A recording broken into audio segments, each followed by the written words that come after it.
At Hagerstown Ford, it is that convenient. We've changed the car buying experience on the I-81 corridor forever. And with a return policy better than Walmart, there's absolutely no reason to buy a new or used car, truck, or SUV anywhere else. Just like Amazon, Hagerstown Ford will deliver the vehicle to you, where you are, and on your time. And if you don't want it, return it. No questions asked. Why waste your time at a car dealership playing the dumb back and forth games? Besides, we hate it more than you do. I assure you, no dealership from Winchester, Virginia to Washington, D.C. will beat our price. No dealership from Chambersburg, Pennsylvania to Baltimore, Maryland will beat our price. And no other dealership will allow you to return it if you don't want it.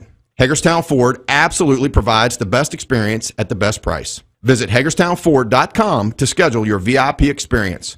Click on the vehicle you want and get your new ride delivered to you at no risk. See dealer for details. The following is a special sports broadcast presentation of Talk Radio WRNR Martinsburg. Play ball! It's time for the fun and excitement of West Virginia high school baseball. Today's game is being brought to you by Parsons Ford of Martinsburg, the Skinner Law Firm, Laddie's, Trips Flooring, Jambo Construction and Fencing, the Mirius Group of Financial Advisors, Smallwood and Small Insurance, CMA Honda of Winchester, Bechtel Jewelers, Cody's Auto Body, Rock's Local Markets, CMA Toyota Chevrolet of Martinsburg, Orsini's Home Store, Farmers and Mechanics Insurance Companies, WVU Medicine Berkeley and Jefferson Medical Centers, the Mansion Ferretti Law Firm, and by Hagerstown Ford. And now for the pregame show. Let's go out to the field and join our Talk Radio WRNR broadcast team.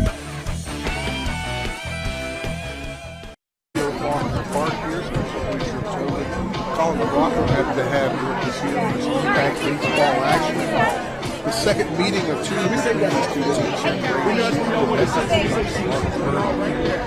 Had clash.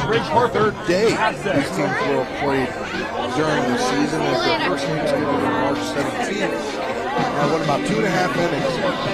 Martinsburg was on top 1-0, and then it had to be continued later on, a couple minutes or so later, due to the rain in the area.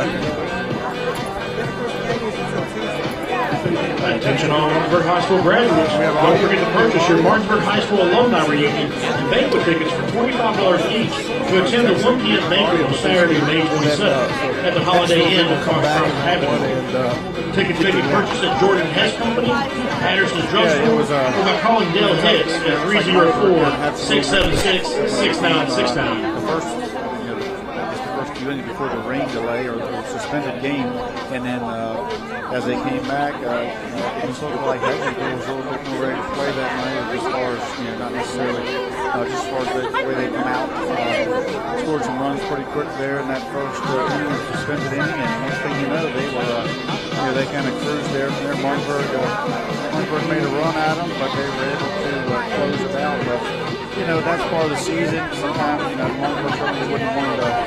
Wish they could have had that game stay on, keep on that night. They were going to preserve with the 1-0 lead. They come out of the very first rain delay inning down 3-1. So, but tonight, here Martinsburg field. Martinsburg has a special game with the Little Leaguers out here. So, looking to rebound from a loss from Allegheny. They've seen a lot of velocity with that, and I think they're going to see some velocity tonight with Lane DeLauder. So.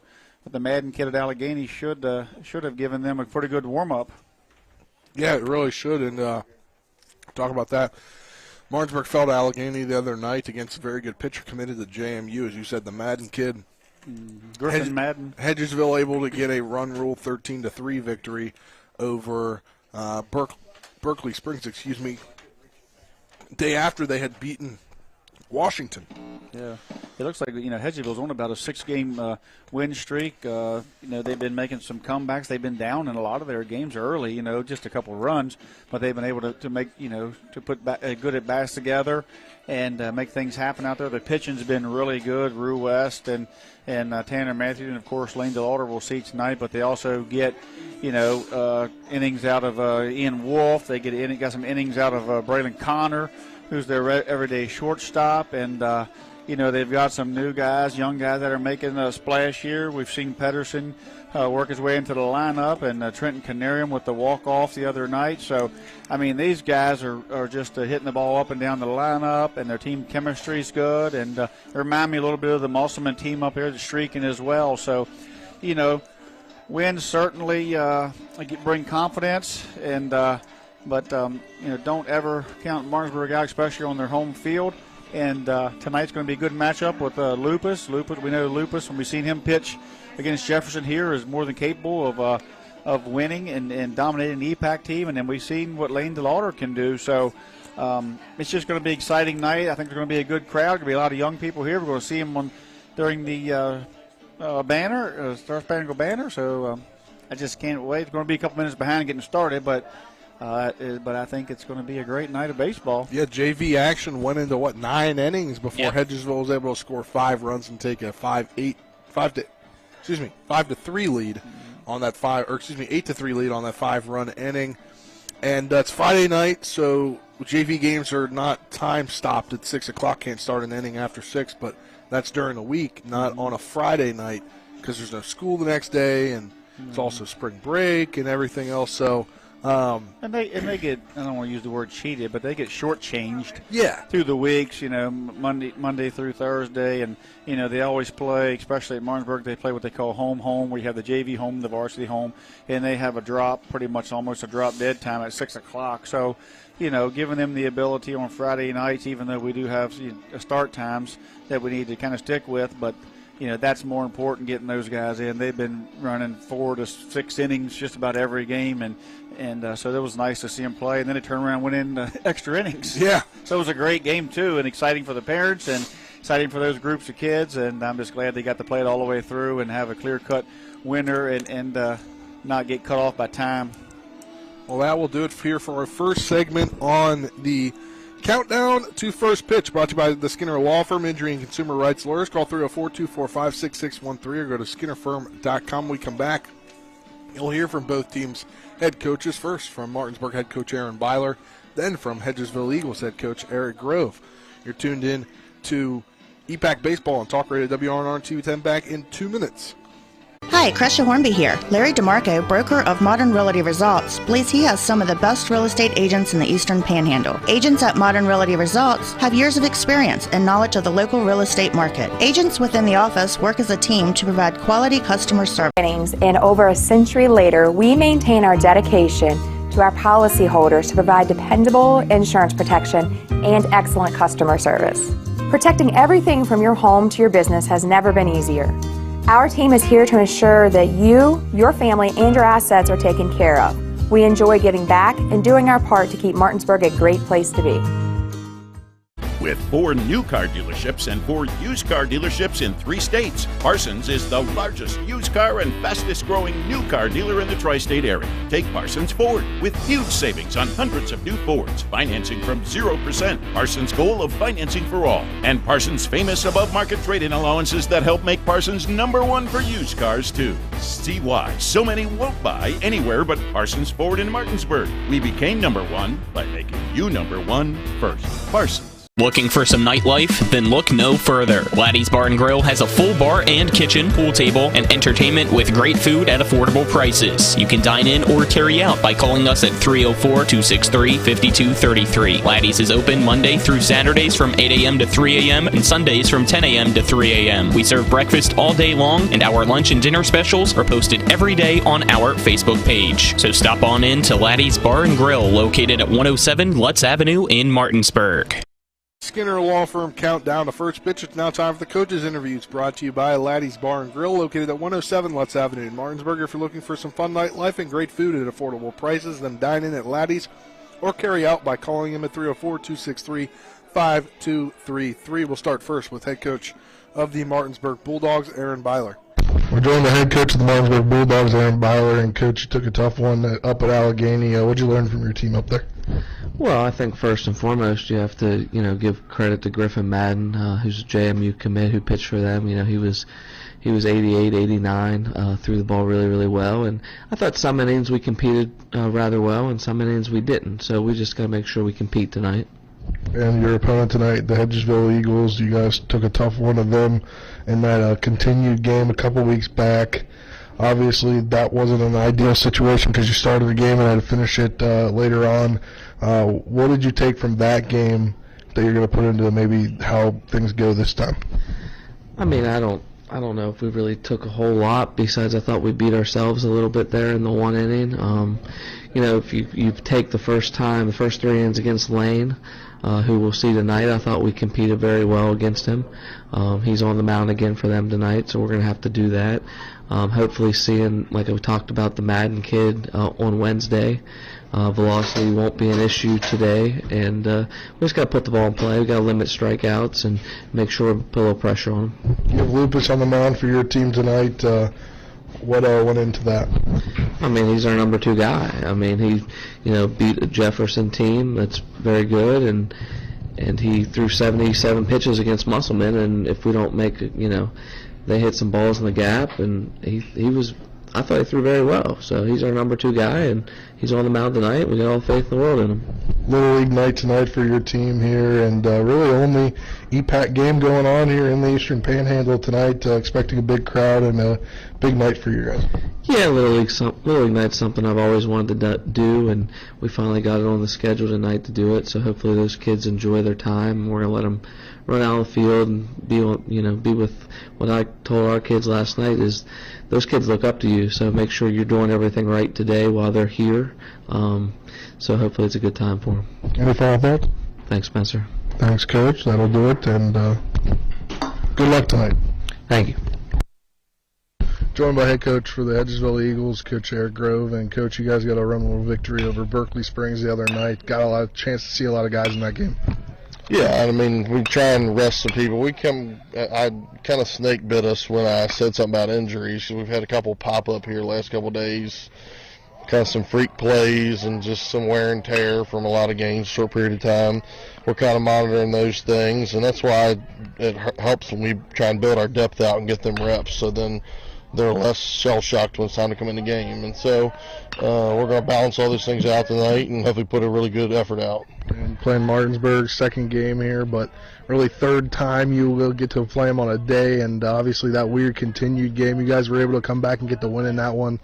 And how does that help a team confidence knowing, hey, we were losing 1-0 in that game, and then you were able to kind of reset things due to weather and come out and have a pretty good game and take advantage of their mistakes? Yeah, I mean, both of us would acknowledge it was kind of a tale of two different times in our season where Martinsburg was hot early and we kind of got hot from that point on. And like these games you want to win, but it's more about what you take out of it. We've taken some big things out of some losses, especially like Greenbrier East, and since then we went on a run. And then we took some good things out of both the Washington game that wasn't real pretty the other day and a Jefferson game that was pretty good. So, I mean, sure we want to win, but it's more about, what we learned from this experience tonight, because I think a lot of people were looking forward to next week, and it's kind of a strange day not being in school. And so we have to see how the kids adjust to that, and they seem like they're in a good frame of mind tonight, so I'm happy about that. And you have Lane on the mound. He started that first game originally, and he went 3 innings in that one. He gave up an unearned run, and he's had a really good start to the season. He has. If he commands his zone tonight and can mix his pitches, throws off speed for strike, he's always going to be effective just because he's an imposing presence and his velocity. So he gives us a good chance to win every time he steps on the mound. We got to scratch the runs together, limit our defensive mistakes, and we'll see how it all shakes out at the end of the night. I think both teams need to play better than their first effort if they expect to win tonight. All right, Coach, thanks for the time. Best of luck. Thank you, sir. That was head coach of the Hedgesville Eagles, Eric Grove. Prior to that, you heard head coach of the Martinsburg Bulldogs, Aaron Byler. And it's the countdown to first pitch brought to you by the Skinner Law Firm, Injury and Consumer Rights Lawyers. Call 304-245-6613 or go to skinnerfirm.com. After this 2-minute break, we'll come back. We'll have an EPAC baseball roundup as well as softball roundup. Busy day here in the Eastern Panhandle. Well, not necessarily in the Eastern Panhandle, but with Eastern Panhandle teams. We'll have that after this 2-minute break. You're tuned in to EPAC Baseball on Talk Radio WRNR and TV10. Back in 2 minutes. My kids. You know I want the best for you, don't you? We need to have a conversation. End-of-life planning is no one's favorite discussion, but the relief of having everything in place when the hour of need arrives is a gift. Give it to your family. Plan ahead with us. Brown Funeral Homes, a leading provider of cremations, invites you to explore the many flexible options of cremation. From environmental considerations to the benefit of greatly reduced cost, it may be the perfect answer for your family. Online at brownfuneralhomeswv.com. Brown Funeral Homes, here for you. Happiness grows here. Orr's Farm Market. Spring has sprung. Time to head to Orr's Farm Market to find your flowers, veggie plants, bagged mulches, and potting soil. Visit our bakery counter to try our new homemade quiches, pepperoni rolls, and don't forget our pie flavor of the month for April, Boston cream pie. We have West Virginia food products, local coffee, honey, maple syrup, dairy, and meat. We have 25 new Orr's jam and salsa flavors for you to try. Check us out at orrsfarmmarket.com, and remember, Orr's Farm Market, happiness grows here. The Palace Lounge in Martinsburg is the place to be. Join us every night to relax and enjoy football or basketball games featuring either the Martinsburg Bulldogs, Shepherd University Rams, or West Virginia Mountaineers. We will have steak night every Wednesday, trip nights every Thursday, and now taco and margarita nights every Tuesday. You can find us on Facebook or call 304-267-7520. The Palace Lounge is located at 1350 Edwin Miller Boulevard in Martinsburg. Whether it's a strain, sprain, or fracture, WVU Medicine Orthopedics and Sports Medicine in Charlestown and Spring Mills now offers same-day appointments. No referral is needed unless required by your insurance carrier. WVU Medicine Orthopedics and Sports Medicine offers the exceptional care you expect for the injuries you don't. For same-day appointments at WVU Medicine Orthopedics and Sports Medicine, call 304-725-BONE. Welcome back here to P.O. Faulkner Park as we get you set for Martinsburg and Hedgesville. So for some Friday night EPAC baseball action, Spencer Dupuy, Trip Tobin, Colin McLaughlin, happy to have you with us here. And we'll get into the EPAC baseball roundup brought to you by Jambo Construction and Fencing LLC, a veteran-owned company that specializes in decks, fencing, and hardscaping. For a free estimate, call Bo Bartley at 304-268-5452. Busy day for Eastern Panhandle teams. We'll start first with the Jefferson Cougars. They got a 10-1 victory at Moorfield today. And once again, they're starting to put things together, Colin. Yeah, they are. It was an impressive win for them earlier. They got to play in the afternoon since spring break already started. And that's what you like to see from the teams in the area, especially Jefferson, who started off struggling this year, being able to pick it up and get a win. Yes, and we'll move on now looking at the Musselman-Appleman. They're on a roll. They've now won 11 straight games. They beat Mountain Ridge earlier this afternoon in game one of their doubleheader. As Baden Hartman was on the mound, 5 innings, 2 hits, 3 runs, 1 earned, 6 strikeouts. Chauncey came in to close things out. They get the 10-3 victory. Then they played at Allegheny, and they got a 4-2 victory over Allegheny. It was a great one for Dylan Stevens on the mound. He went the complete game, 2 hits, 2 runs, 2 earned, 3 walks, 8 strikeouts, and Dylan Stevens putting things together for them. As we'll continue to look down at some other teams. Spring Mills, they're in action tomorrow. They take on Philip Barber for a doubleheader. And Musselman, they were in action earlier today for a doubleheader against Greenbrier East. They fell 2-1 in game 1 and 9-2 in game 2. Greenbrier East will be here tomorrow, which we'll have for you as they'll have a doubleheader with these Martinsburg Bulldogs. 10 a.m. for the first pitch for game 1, and the other one will follow about 30 minutes later. But a lot of games going on here for the teams that are not going down to Myrtle Beach, as they'll be traveling around, mainly the Musselman-Appleman.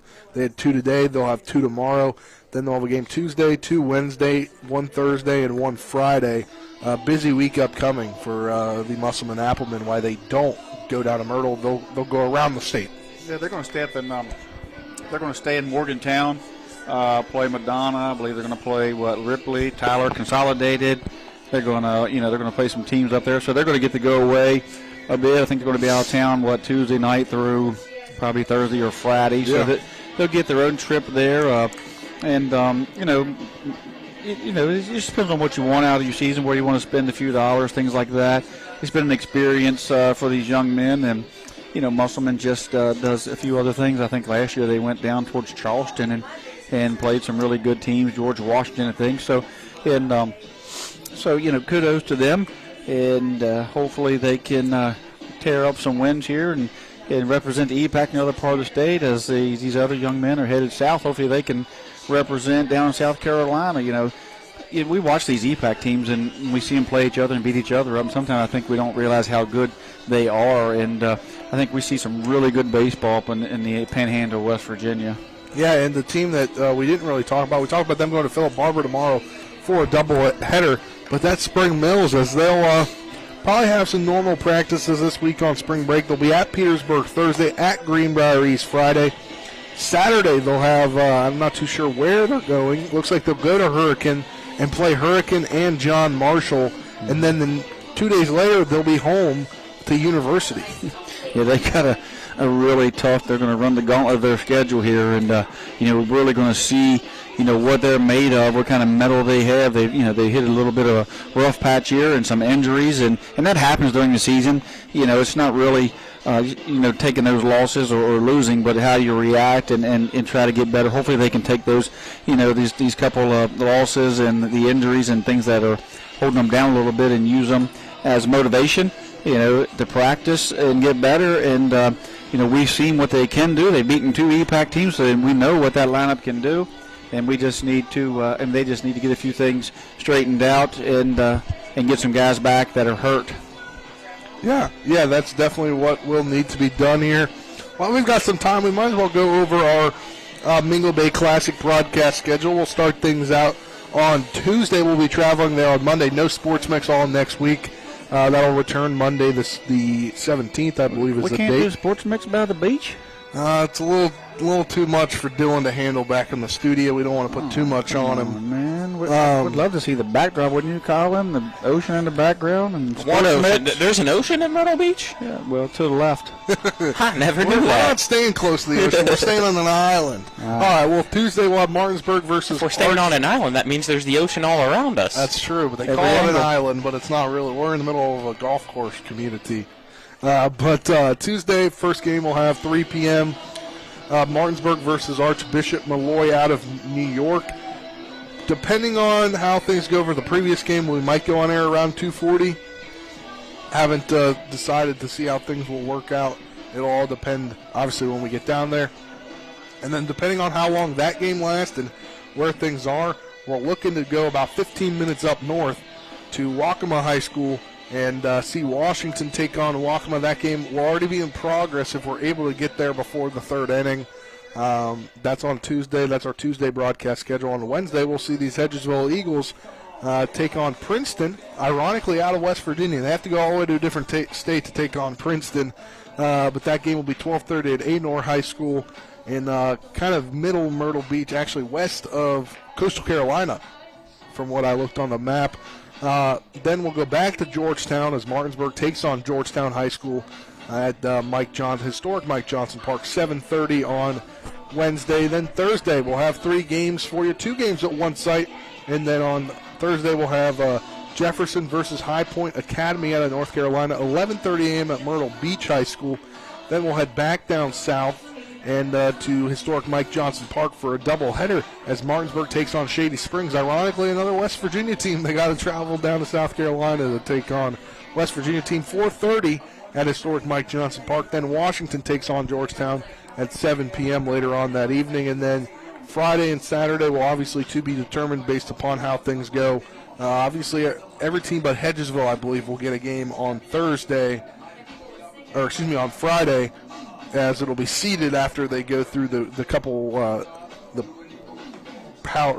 they play those games will be seeded, and if they win Friday they'll go to Saturday, but it should be a fun time down there. We just learned officially Trip Tobin will be joining us down there at Myrtle Beach. Yeah, I'll be there. It took a lot to had to jump through some hoops and do a lot of things with work and home, but generally everybody's gone that week. I get some housework done and some homework and some yard work done, but I guess I'll come back to a jungle. Should be an exciting time down there, Colin.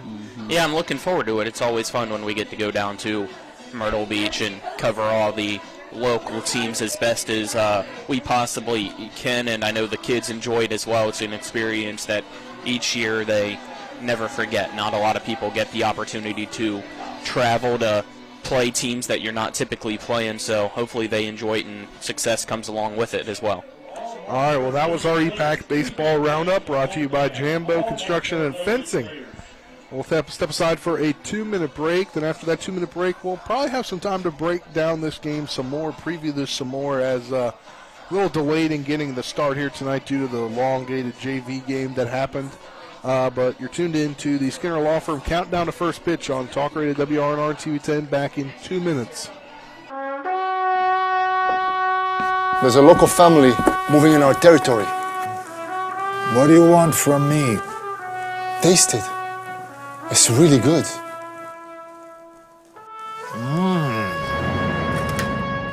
We'll go to the mattresses. It's not personal. It's strictly business. Leave the guns. Take the pizza. Rock's, now serving hot, fresh pizza to die for. Ow, that really hurt.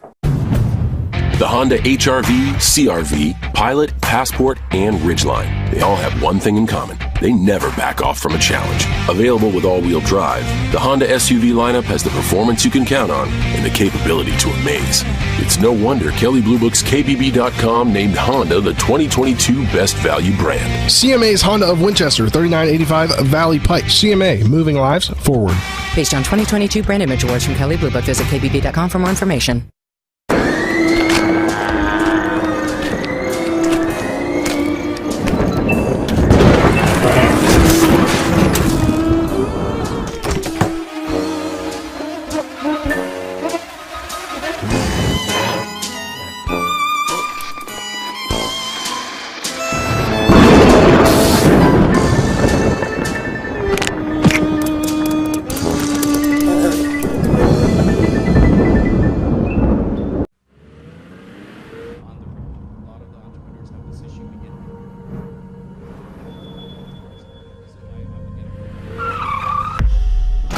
You've been in an accident.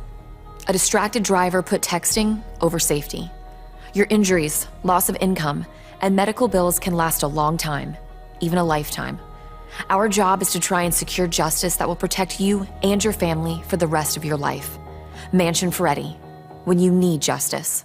To P.O. Faulkner Park here as we get you set for some EPAC baseball Friday night action between the homestanding Martinsburg Bulldogs and the visitors, the Hedgesville Eagles. Spencer Bowie joined alongside Trip Tobin, Colin McLaughlin. Happy to have you with us here as we get set for this one. It's a Little League night, so they're going to do some pretty cool things prior to the game. But let's get into the weather tonight.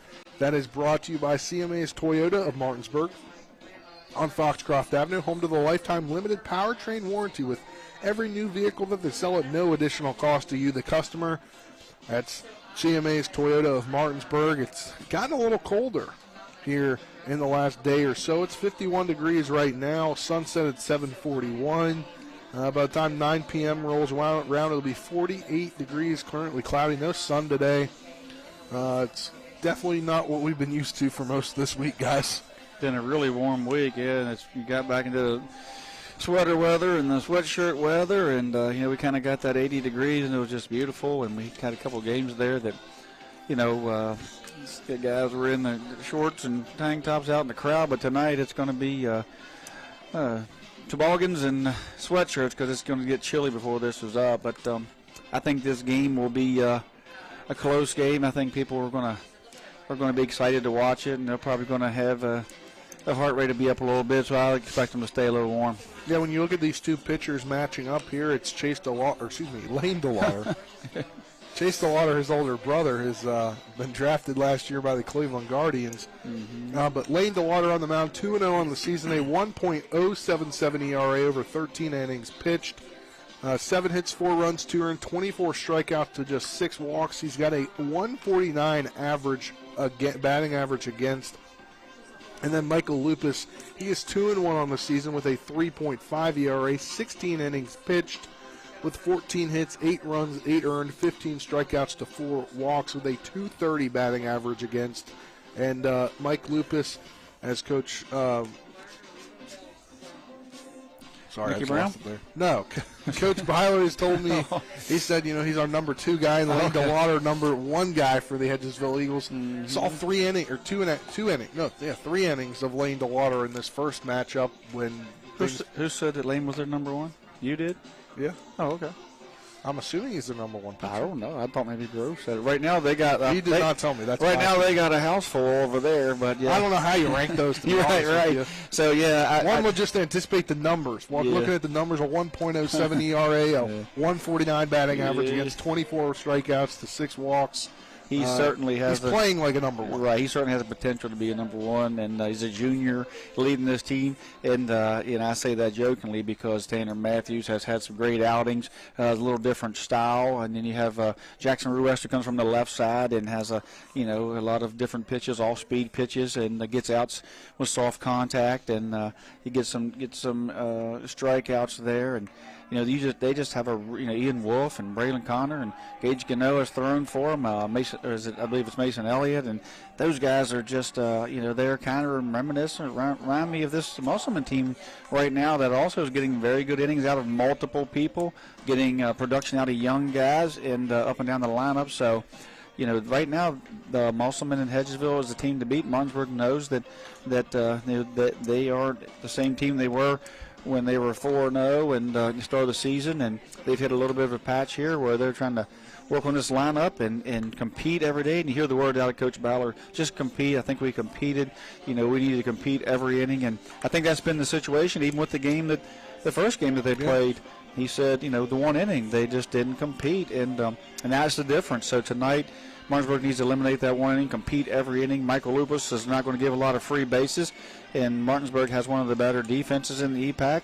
When we talk about, teams, right now, Musselman Hedgesville's pitching are definitely top 2 in the EPAC, but Martinsburg's defense is right up there when you talk about Canby in the outfield and what those guys on the corners can run down in the outfield. Then you have a very solid Oviedo and Buber and Jameer and those guys around the corner. Ben Reisenweber's been on the at second base a lot, and just they have a very good defense, which is good for Lupus because he does throw the contact some, and it's just going to be a good game. Maybe 2 different styles of pitchers, but 2 really good teams. At some point in time, Hedgesville is going to have a day where the streak's going to end, and it's either and a lot of times when that happens, it happens by your own doing. You either get a little overconfident or something, but I don't think that tonight is a night that Hedgesville's going to be overconfident. I think they're going to come in and try to get business done, and I think Martinsburg's going to do what their head coach has been preaching is they're going to compete. So look forward to it. You're certainly going to be a game where the crowd's going to heat up a little bit, and as we always see when these two during the JV game, I can tell you that walking around. Last year here on this field, we've seen a collision at first, and then we've seen some a collision at second later, and it got kind of chippy out there. We've seen some ejection, and so we know these two teams have that rivalry that can certainly at the moment. Seems pretty friendly, but it's not going to take much to get this crowd and these two teams going. Colin? They need it, right? That's how they stay warm, is if that emotion and that energy on the field and off the field and the crowd keeps people going. That it's going to be a cold night. It's going to be a fun night, though. When these two teams always go head-to-head against one another, you know that you can expect a good game, and typically that's going to be delivered no matter what. Yeah, definitely here as we... The Little Leaguers down the left field line. Yeah, Little Leaguers coming in for Little League night here at P.O. Faulkner Park. Not too late to come on down to the ballpark. And if you get free hot dog, free admission, free admission if you get to come on the field. Yep, if you wear your Little League jersey right now. I don't think I fit into mine anymore, unfortunately.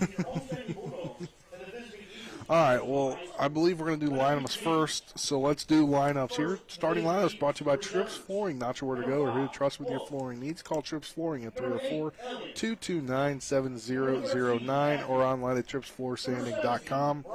First, for the visitors in the Hedgesville Eagles, batting first, playing shortstop, number 12, Braylon Connor.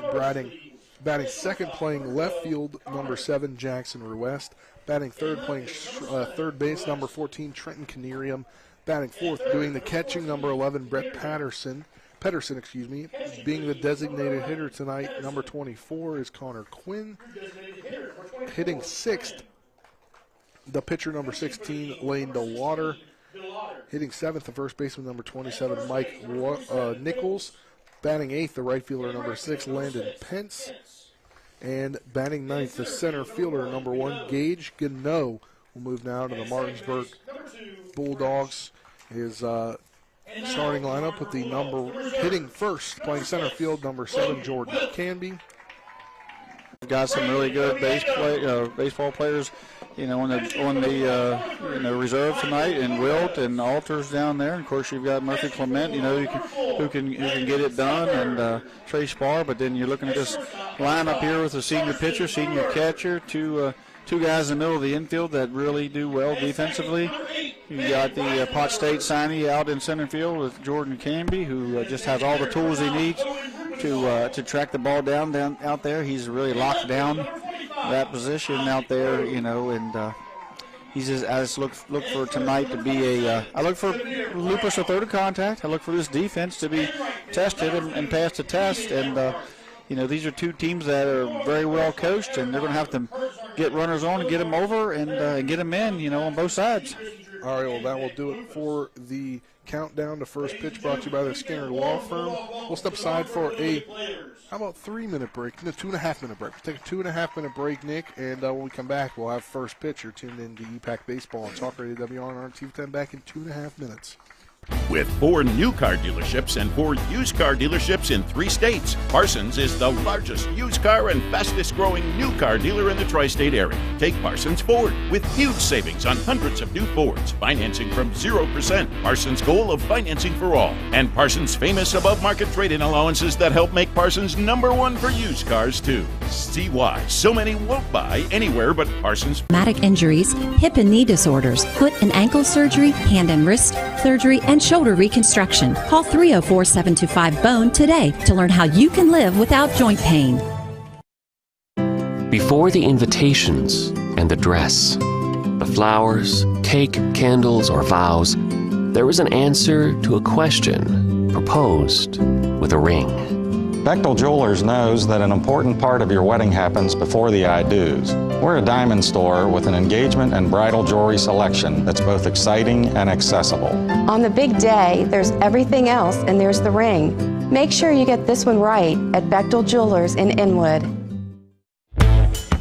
Jambo Construction and Fencing Company, LLC is a veteran-owned and operated company right here in the Eastern Panhandle of West Virginia that specializes in decks, fencing, and hardscaping. Find us on Facebook at Jambo Construction and Fencing to see more of the projects we've completed. For a free estimate, you can call Bo Bartley at 304-268-5452 or Jamie Gall at 304-279-5053. We are licensed and insured in the state of West Virginia, and as Martinsburg alums, we say, go Bulldogs. Welcome back to P.O. Faulkner Park here as we get you set for first pitch. First pitch brought to you by CMA Chevy of Martinsburg. Make your way to CMA Chevrolet of Martinsburg on Foxcroft Avenue for quality vehicles, a friendly team, and a professional service every step of the way. Chevy, find new roads. As we get you set for this one, Mike Lupus on the mound for Martinsburg. Gave out his numbers earlier.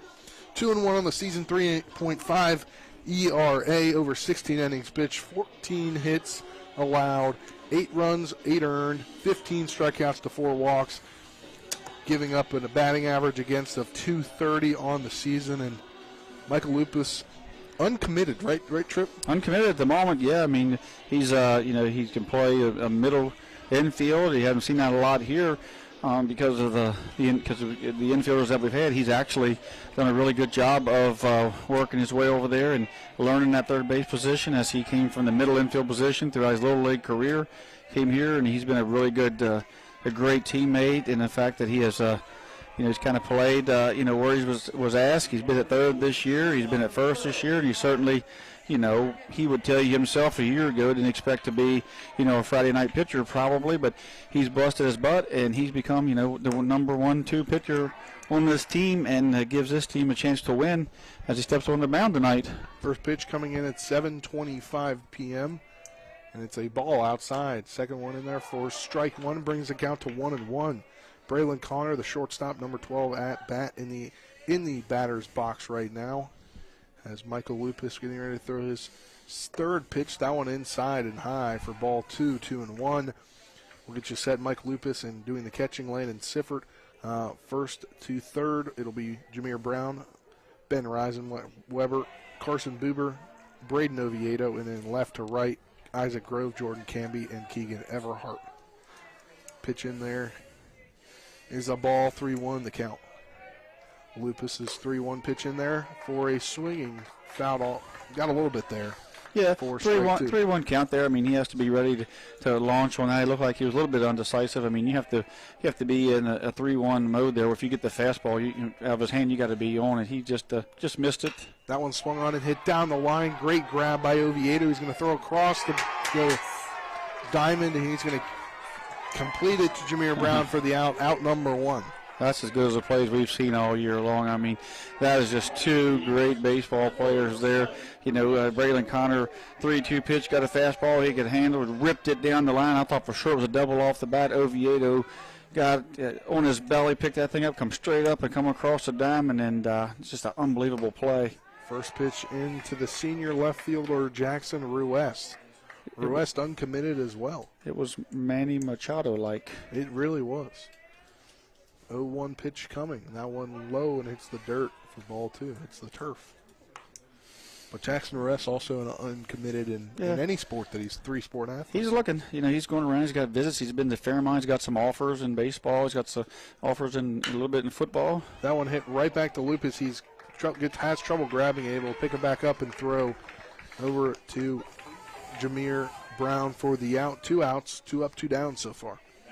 Braylon Connor also uncommitted, and hard to believe these guys we're talking about that haven't got the looks, but Braylon's got some visits coming, and again Jackson's had some offers, so these guys are feeling their way through. I know that Michael's told me he's got to maybe go to Concord for a visit, so they're starting to see the other side of high school baseball and starting to feel that out. But first pitch into Trenton Canarium, the third baseman, is a ball for ball 1. Ball 2 coming in there. Makes it a 2-0 count here, 2 outs, top of the first inning. On the other side of that, we've got a sophomore here who's playing like a senior. He really is. Who's going to get some looks, I'm sure, in his day. That one nearly hits him. He jumps back out of the way. It's 3-0 now as Lupus gotten behind on the hitter. And that's what happened. That's how, Braylon was able to sit on a fastball there a little bit because he got behind in the count. That one swung on hit into right center field. Oh, man. Making the catch is Keegan Everhart to end the top of the first inning there on the fly out. That'll do it for this top of the first inning. We'll head to the bottom of the first inning after this 60-second break. You're tuned in to EPAC Baseball on Talk Radio WRNR and with them back in 60. And the streak continues! CMA's Martinsburg dealerships continue to knock out the competition with their competitive pricing, extensive selection, and lifetime powertrain warranty. With over 450 new and used vehicles in stock and on the way, CMA won't leave you waiting on the bench. That's right, CMA's Martinsburg dealerships are once again the most valuable dealers in the area. For the strongest and deepest lineups, visit CMA's Martinsburg dealerships online at martinsburg.cmacars.com today. And good luck to all Panhandle High School student athletes. Looking for some nightlife? Then look no further. Laddie's Bar and Grill has a full bar and kitchen, pool table, and entertainment with great food at affordable prices. You can dine in or carry out by calling us at 304-263-5233. Laddie's is open Monday through Saturdays from 8 a.m. to 3 a.m. and Sundays from 10 a.m. to 3 a.m. We serve breakfast all day long, and our lunch and dinner specials are posted every day on our Facebook page. So stop on in to Laddie's Bar and Grill, located at 107 Lutz Avenue in Martinsburg. Back to P.O. Faulkner Park here as we head to the bottom of the first inning. Duo for Martinsburg, leadoff man, the center fielder, number 7, Jordan Canby, as Tripp said earlier, going to Potomac State College. Batting second, number 24, the third baseman, Braden Oviedo. Batting third, the pitcher, number 3, Mike Lupus. And Tripp there is a baseball coach. You were kind of interested in the end of that at-bat. Yeah, 3-0 count. I mean, 2 outs in first inning. You think you'd want to extend that a little bit, but on the other side of it, you get a 3-0, 3-1 pitch. He thought that was his pitch. He thought it was his pitch. If it was his pitch, but I think the coach is going to say, hey, if you're going to swing 3-0, you better find one you can do something more with than, fly out to, short right field. But, Canary's been swinging a hot bat, and so he must have the green light there. And, if he drives that thing into the gap, then we're talking about, say, a totally different, at bat there. But certainly 3-0, he, in my opinion, maybe take a pitch there, extend the inning as much as you can. Lane DeLauder, the pitcher for the Hedgesville Eagles, 2-0 on the season, a 1.07 ERA, 13 innings, pitched 7 hits, 4 runs, 2 earned, 24 strikeouts to 6 walks with a 149 batting average against, as Nick texted us earlier, debatably the best pitcher in the EPAC right now. He definitely has the skills, the talent to do that, and with pitchers, to go out night after night after night and be the best is the reason why I was kind of joking with you. It's tough to do. They have great starts, and they have great starts that they have to fight through. They don't have their best stuff, and he's capable of being the best, one of the best in the state for sure, if not in the EPAC, if not the state, as you said. First pitch into Jordan Canby gets in there for a strike, 0-1 the count. The sheer size would make you, shiver a bit in the box. The 0-1 delivery on the way. That swung on, hit right back up the middle. It's going to be close, and it's going to be safe as Nichols came off the bag, but a great effort there by Braylon Connor from short. I'm pretty sure that's a base hit. I mean, he got it off the handle, just got it over top of the pitcher's head. Braylon came in, dead on the run, picked it up, knew the speed in the box, cut it loose, and give it all he had. It wouldn't, and it pulled Mike a little bit, but I'm not sure you get him anyway. So, just a hard luck single there off of Lane DeLauder there on a very soft contact, but speed kills in baseball. Got to watch for Jordan Canby here on first. And Oviedo will bunt, place that down the first baseline. DeLauder's going to try and run it out, and it's going to get thrown over the head of the first baseman. And Oviedo's going to go back to first. Bunt was pushed hard up to the second base side, and it pushed past the pitcher. He actually had to grab it, and then he actually did a pirouette around and turned and threw hard, and once again it went wide, and it allowed Canby to move up. Allowed Canby to move up to the third base on the throw. So men on first and third now, and another opportunity. A big opportunity for Martinsburg here to get the lead. Runners on the corners here, no outs. Up to bat, the pitcher, Mike Loop, is looking to help himself out as Lane DeLauder steps off the mound, trying to go to third, looks back over to first. Try to go 3-1, see if Ovi was moving. He didn't take off, even though Ovi did lean a little bit on that. First pitch coming into Lupus is low for ball 1. And Lupus obviously wants to help himself out here. As he's on the mound, he wants to come out for the top of the second inning with at least 1 run on the board. We know he's got home run power, too. Home run power. Lupus is a big RBI guy for these guys. He can get the ball in the air, get a sacrifice fly. He's certainly capable of lifting the baseball. 1-0 delivery in there for strike 1 brings the count to 1-1. I think he was taken, maybe, just to see if he could find some, see if make Lane throw a few pitches, get Ovi to get some looks there.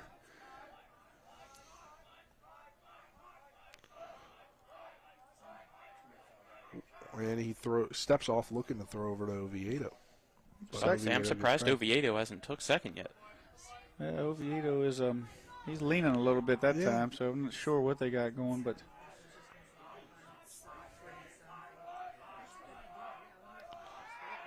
yep, he got him. They're going to get him. Will they, though, as he slips and 1 run comes in, Canby scores, and they're going to get the out there on Oviedo, but Martinsburg able to take the 1-0 lead here at home over Hedgesville after getting in a pickle there was Oviedo, but he's trying to get the run home. Well, it was a 3-1 pick. He was straight stealing. It worked in Martinsburg's advantage. They got the run in because of the speed of Canby, but they didn't want to give up the out yet. He was actually going to try to steal the base there, but great play there by great pitching. Sometimes pitching has to do with also holding runners, and DeLauder did a great job there. 1-1 pitch in there for strike 2. Walked by him earlier as he was doing his stretches against the fence. I didn't realize how tall he was. I knew he was 6'4", 6'5", but he still towers over me as at 6'2". Nick was saying he was 6'6". He's big. At least listed. That one swung on, hit into left field. Going back on it is Ruest, and Ruest will make the catch. A couple steps in front of the warning track for out number 2, but Mike Lupus, on a warm day, that might have gotten out of here. He got up in the air. Yeah, didn't quite have the exit velocity that we've seen some, but he certainly had the power to it on it. But back to that play of back to that. Excuse me. Back to that play there when Oviedo took off. That was a great read by Braden Connor not to just turn and throw home and not get anybody out. He just went in and stuck with the out that he could get, and I just think it was a good baseball IQ play on his part and reacted, correctly by just not taking the chance of throwing out the speedy Canby and just taking the out that Oviedo was going to give him. That pitch now into Sifford. Sifford currently sitting at 2-0, and talk about earned runs. That first run a couple weeks back wasn't earned for Lane DeWater. This one unearned as well. 2-0 delivery in there for called strike number 1.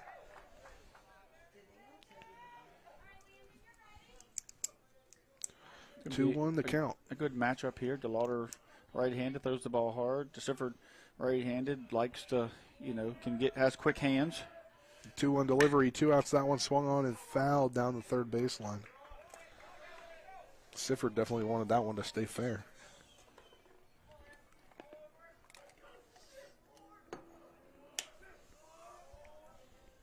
Bottom of the first inning here, Martinsburg takes advantage of Oviedo getting in a pickle there, and Canby comes home to take the 1-0 lead.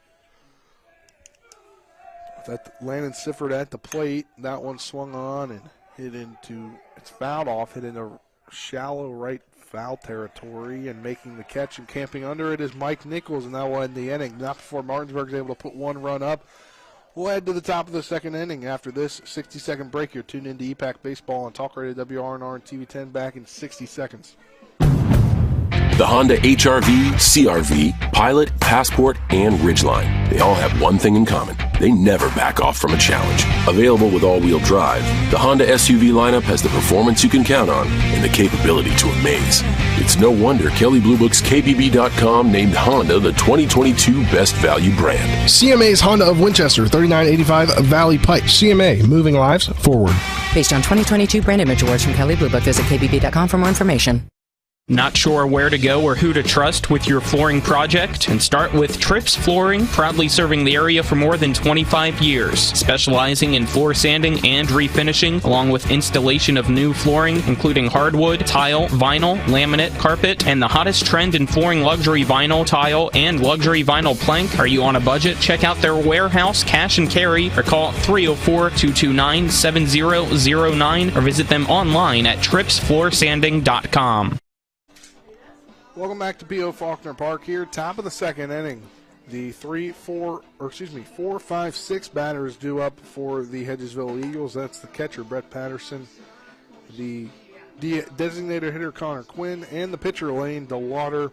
And Mike Lupus so far on the mound, 1 inning of work.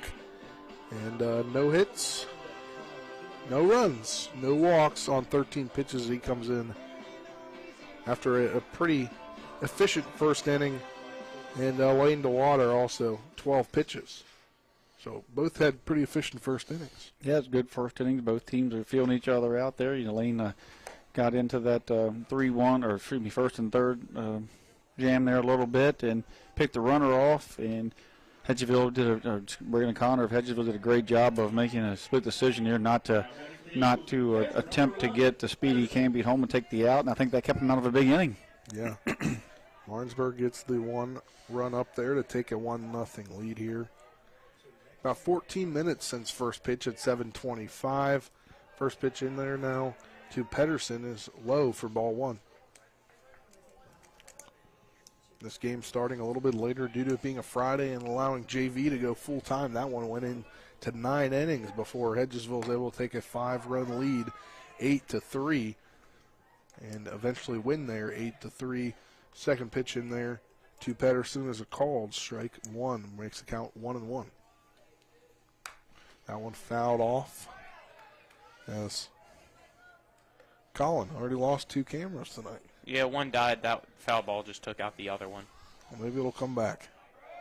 I don't know. There's no wind tonight to That's help true. it come back like we had last night for 1-2 softball. delivery low for ball 2.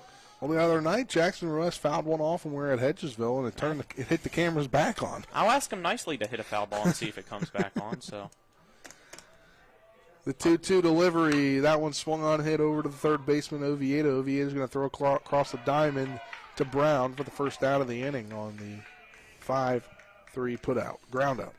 Sophomore Oviedo is just, he's doing an unbelievable job defensively, and heated up offensively, running the base as well.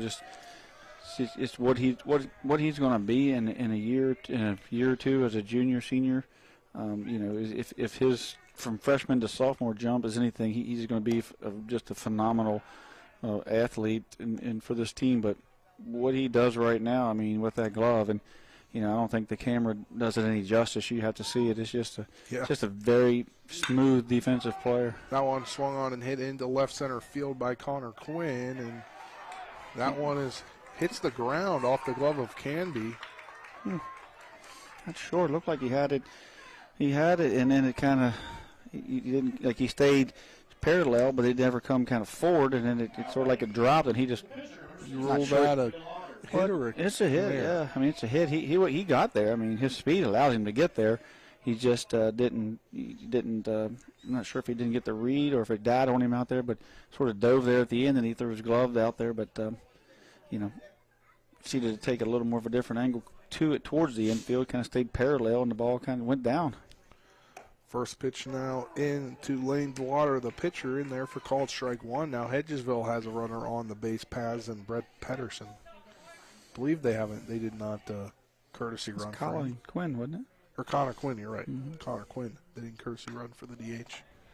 You can't? You can't, I know. I was one batter behind on my book when I looked down. I like, though, that Lupus right now is pitching to contact, even though he just gave up a base hit for the most part. That's what you need to do to find success against Hedgesville tonight, is pitch to contact, trust your defense.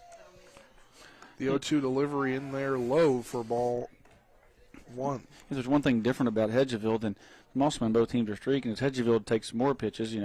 They'll drive the count a little deeper. I doubt you see Lupus at 77 here, in a full game against Hedgesville. The 1-2 delivery swung on and hit down the left field line, and it's fair going into the corner. It'll be at least a double here, as Connor Quinn will go into third standing up, as well as Lane DeLauner, so he's helping himself out, getting himself another runner into scoring position, setting up Mike Nichols. Yeah, Lane DeLauder took that fastball, yoked it down the line, and it hit the chalk down there as White flew, and Hedgesville's in a very good situation here with Big Mike at the plate, an RBI guy, men on second and third. He's not Tanner Matthew. I believe Tanner Matthew went out to run. Yep. Yes. For the pitcher. But Big Mike was a little upset he didn't get the player of the game last week, so here's his shot. Are you talking about on Tuesday? Tuesday, he had 3 RBIs, 2 hits, and he was right there in the running for the player of the game, and he said that Canarium got it for the walk-off hit, but he said that I think I heard we owe him one. I think I heard him talking down on when I was getting Canarium. Yeah, he's ready. So right here's your chance, Big Mike, to get those couple RBIs and get the microphone here at the end of the game. 1-1 here is the count. 1 out. Delivery low and outside for ball 2. As Tripp gets a coffee delivery. I know. The waitress is pretty, too. That's his wife, by the way, for people listening and not know who he's talking about. Don't want to get him in trouble. Good job. Even though she's right there, he can't get in trouble. Pitch in there for ball 3, 3-1 the count. She does what I tell her. Now he's getting himself in trouble. Yeah. 3-1 count low. That'll put Mike Nichols on the base pass, and the base is loaded for Landon Pence. Yeah, it had to have been low because from my angle up here, it looked like it did catch that inside corner of the plate, but must have just missed the knees. And now you got to force at any base, though, for the double play if you're Martinsburg. Which could help there as well. Got infield corners in, too. Yeah, they pulled the corners up. The defense is back there in the middle looking for double play. And they're going to try and come home here, but it's going to be an out. as he tries to come home on the wild pitch. Yeah, the ball didn't get Didn't away get far enough. I mean, That, and I don't think he got a good enough jump. yeah, when it hit Sifford's mitt, knowing, seeing him play it so much and playing the summer, his ability to get to the baseball, I thought Connor Quinn was in trouble when he took off. So the throw beat him back there by a couple steps. So 1-D, 1-0 count. 1-0 pitch comes in there for called strike one, and both runners move up, and Matthew, the courtesy runner for DeWater, and Mike Nichols moves up to second. So 2 runners in scoring position here for Landon Pence, the right fielder. That one swung on, hit back up the middle. It'll go over to Reisenweber. Reisenweber will throw over to first for out number 3. We'll head. Got out of the Jambo Jam. Yeah, gets out of the Jambo Jam. We'll head to the bottom of the second inning after this 60-second break. You're tuned in to EPAC Baseball on Talk Radio WRNR and TV10. Back in 60 seconds. The Honda HR-V, CR-V, Pilot, Passport, and Ridgeline. They all have one thing in common. They never back off from a challenge. Available with all-wheel drive, the Honda SUV lineup has the performance you can count on and the capability to amaze. It's no wonder Kelley Blue Book's KBB.com named Honda the 2022 Best Value brand. CMA's Honda of Winchester, 3985 Valley Pike. CMA, moving lives forward. Based on 2022 brand image awards from Kelley Blue Book, visit KBB.com for more information. I pre-planned my funeral to make it easier on my family. They were relieved to know I'll get just what I want. My family actually thanked me for taking matters into my own hands. Turns out having this awkward conversation wasn't awkward at all. Pre-planning is my choice. There are certain things about me my family may not know. Now they won't need to guess. The choices are yours. The peace of mind is theirs. Pre-plan your funeral with Brown Funeral Homes and everything will be taken care of. Find out more online at brownfuneralhomeswv.com. Brown Funeral Homes, here for you.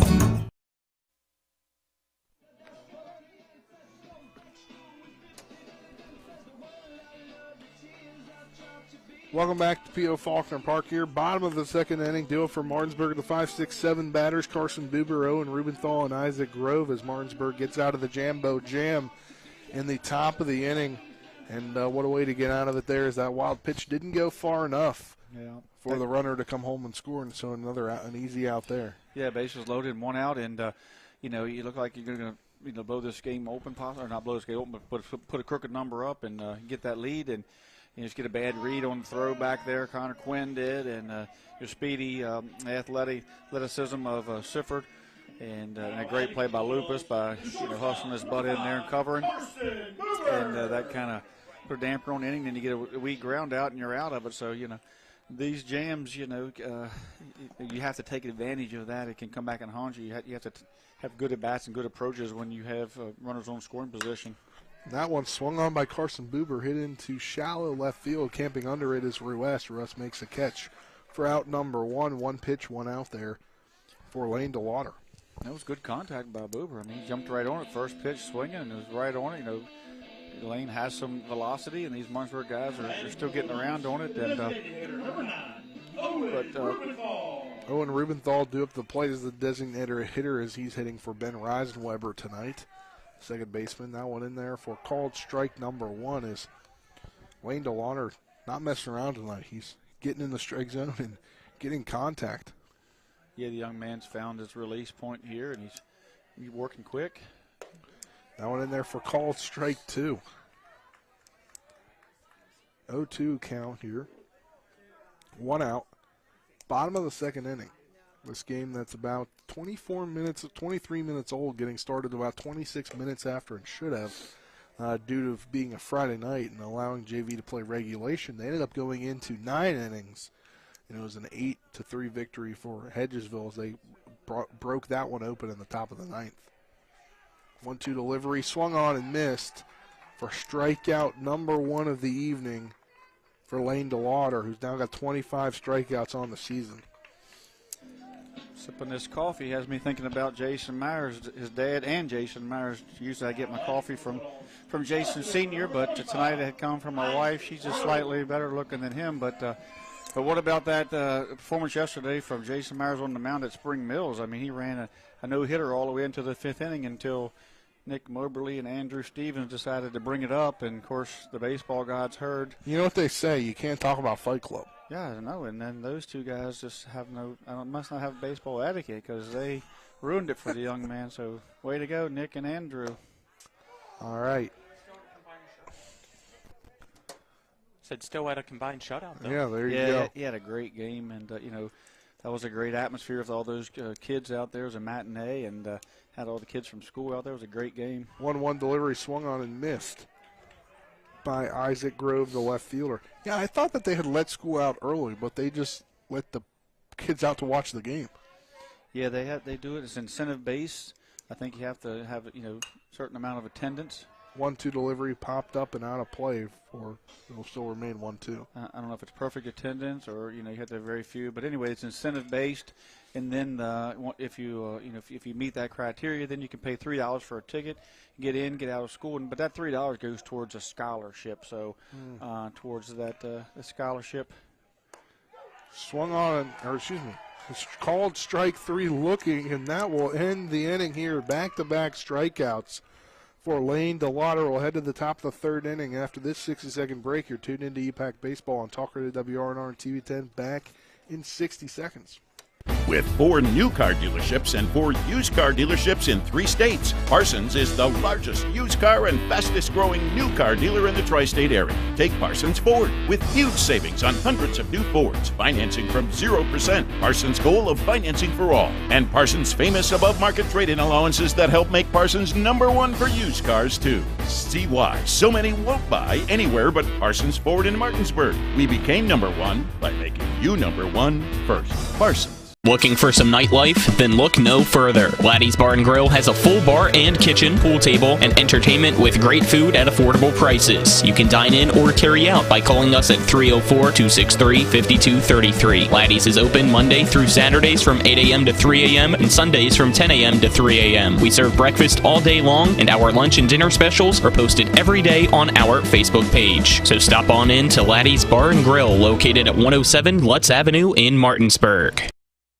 Welcome back to P.O. Faulkner Park here as we head to the top of the third inning. Due up for Hedgesville, the 9-1-2 hitters, Gage Gano, Braylon Connor, Jackson Ruest. And maybe we could show the great sky out there in left field. Red dawn out there, isn't it? Red dusk. Out there past the Jumbotron, the lights are on. First pitch now into Gano is called strike 1. If Hedgesville has had had that opportunity last inning, and that's a golden opportunity that they blew there. And these teams are so tightly matched that we talked about these little things. And the last time Martinsburg allowed or didn't, the 3 runs that scored in a similar situation. This time Martinsburg able to get out of it with some defense, and also we'll see how that works in Martinsburg's favor, and see if Hedgesville can get off the double zeros up there and find a way to put some numbers on the board. 2-1 the count after 2 straight balls. The 2-1 pitch. That one popped up and out of play. Brings the count to 2-2. Gage the other night in, I believe it was a Berkeley game, had 4 or 5 RBIs. And they had an inside the park home run. Yeah, game changer was correct, is what I talked about on the air. So he has the wheels, if you get on base. So it's always nice to have that guy be in your 9th guy in the batting order, because when you flip it, you've already got a guy on that can run. And that's the reason why he's there. I mean, they think, well, he's nine hitter or this or that. I mean, there's reasons, that. I mean, look at Canby for the couple years he was in the 9th hole, and I mean, it's definitely your second leadoff. I mean, a 9-hitter can generally hit in your leadoff spot or your 2 spot. I mean, they're very valuable in your lineup. 2-2 delivery on the way. That's outside for ball 3. Brings the count full with 3-2.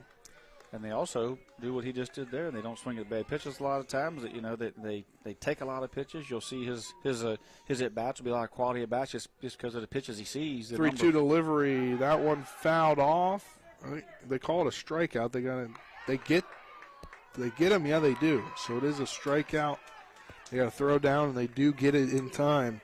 So the first strikeout of the night for Mike Lupus. We'll head back to the top of the lineup with Braylon Connor. Somehow that ball got away from Sifford, and I didn't think Sifford had one chance at all to get the speedy Gano going down the first, and it was a bang-bang play out there. Well, I thought, like Spencer, that he got a piece of it from up here. Honestly, I thought he got a piece of it as well. It's just a good thing that Sifford had a big target because he threw high to get up over top of Gano, and And Jameer Brown did a great job of stretching out there and grabbing that thing and recording that out, because that could have been ugly, and that could have been, Gage Gano on second base with a. That one hit right back up the middle for a solid single, as Camby will come up to get it. So,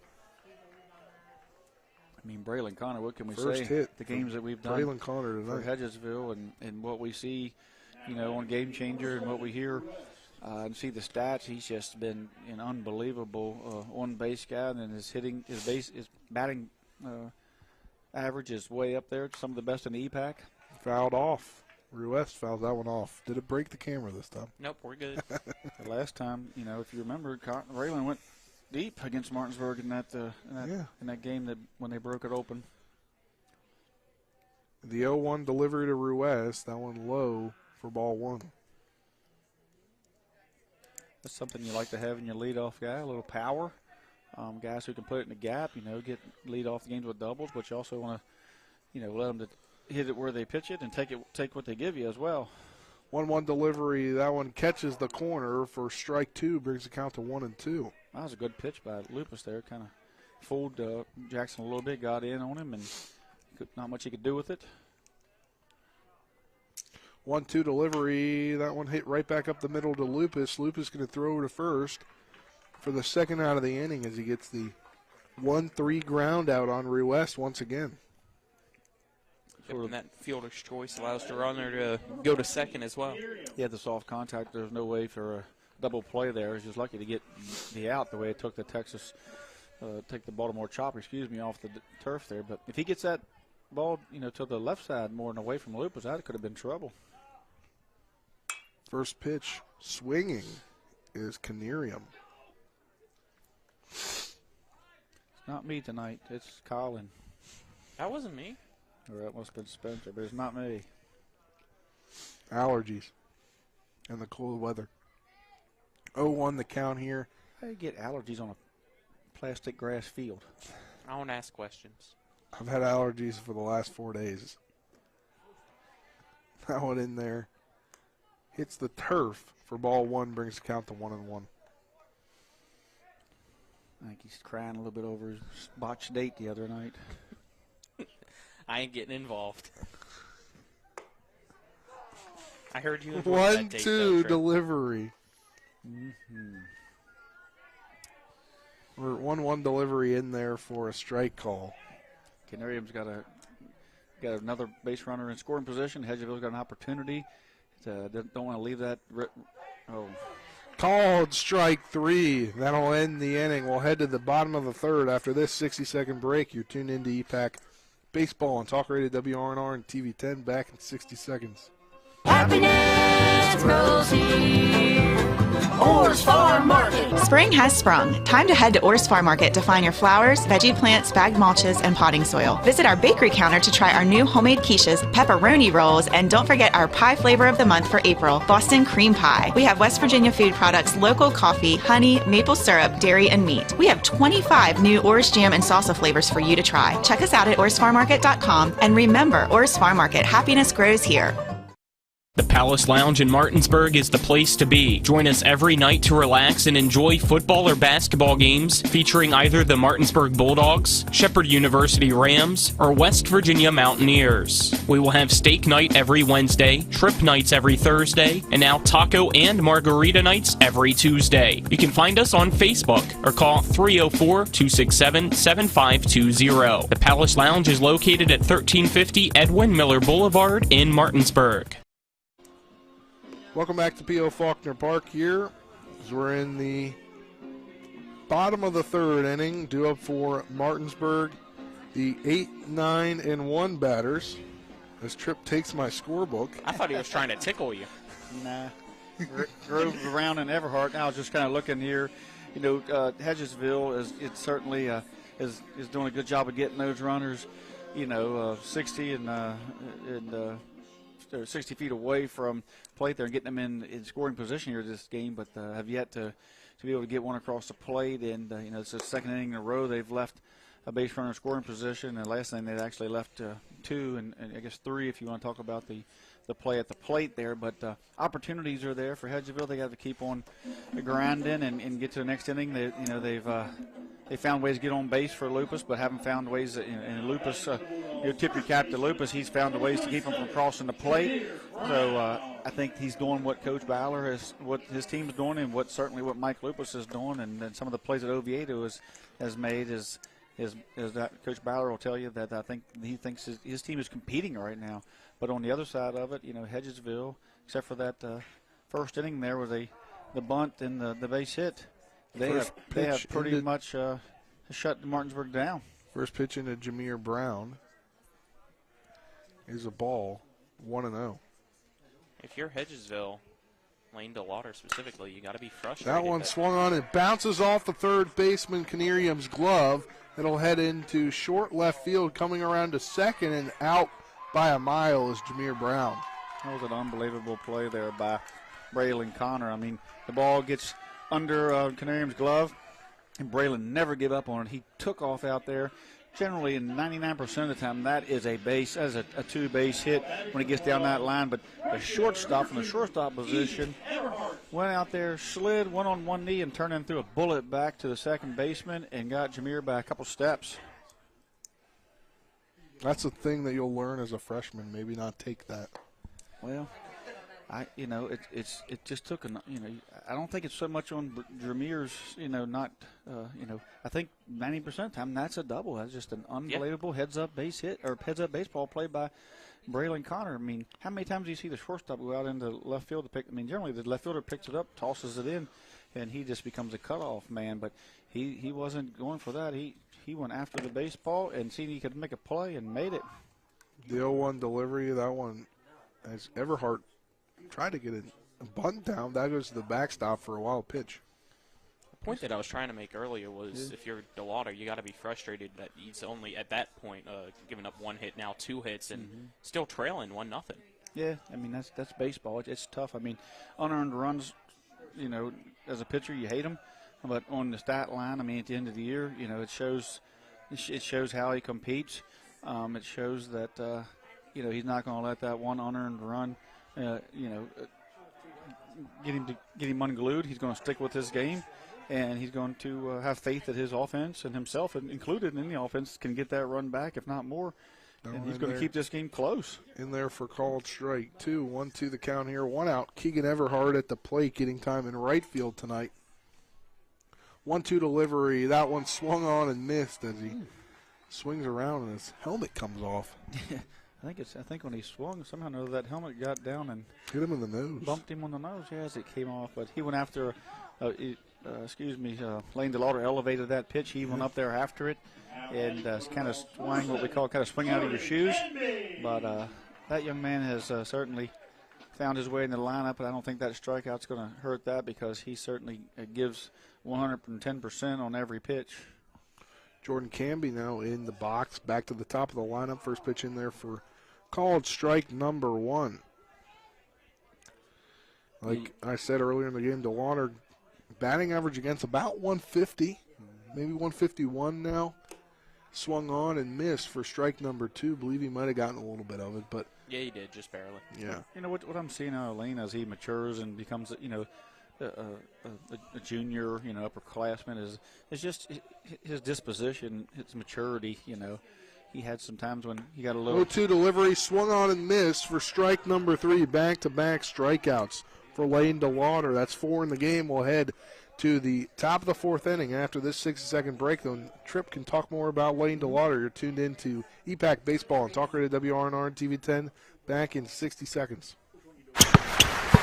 And the streak continues! CMA's Martinsburg dealerships continue to knock out the competition with their competitive pricing, extensive selection, and lifetime powertrain warranty. With over 450 new and used vehicles in stock and on the way, CMA won't leave you waiting on a bench. That's right, CMA's Martinsburg dealerships are once again the most valuable dealers in the area.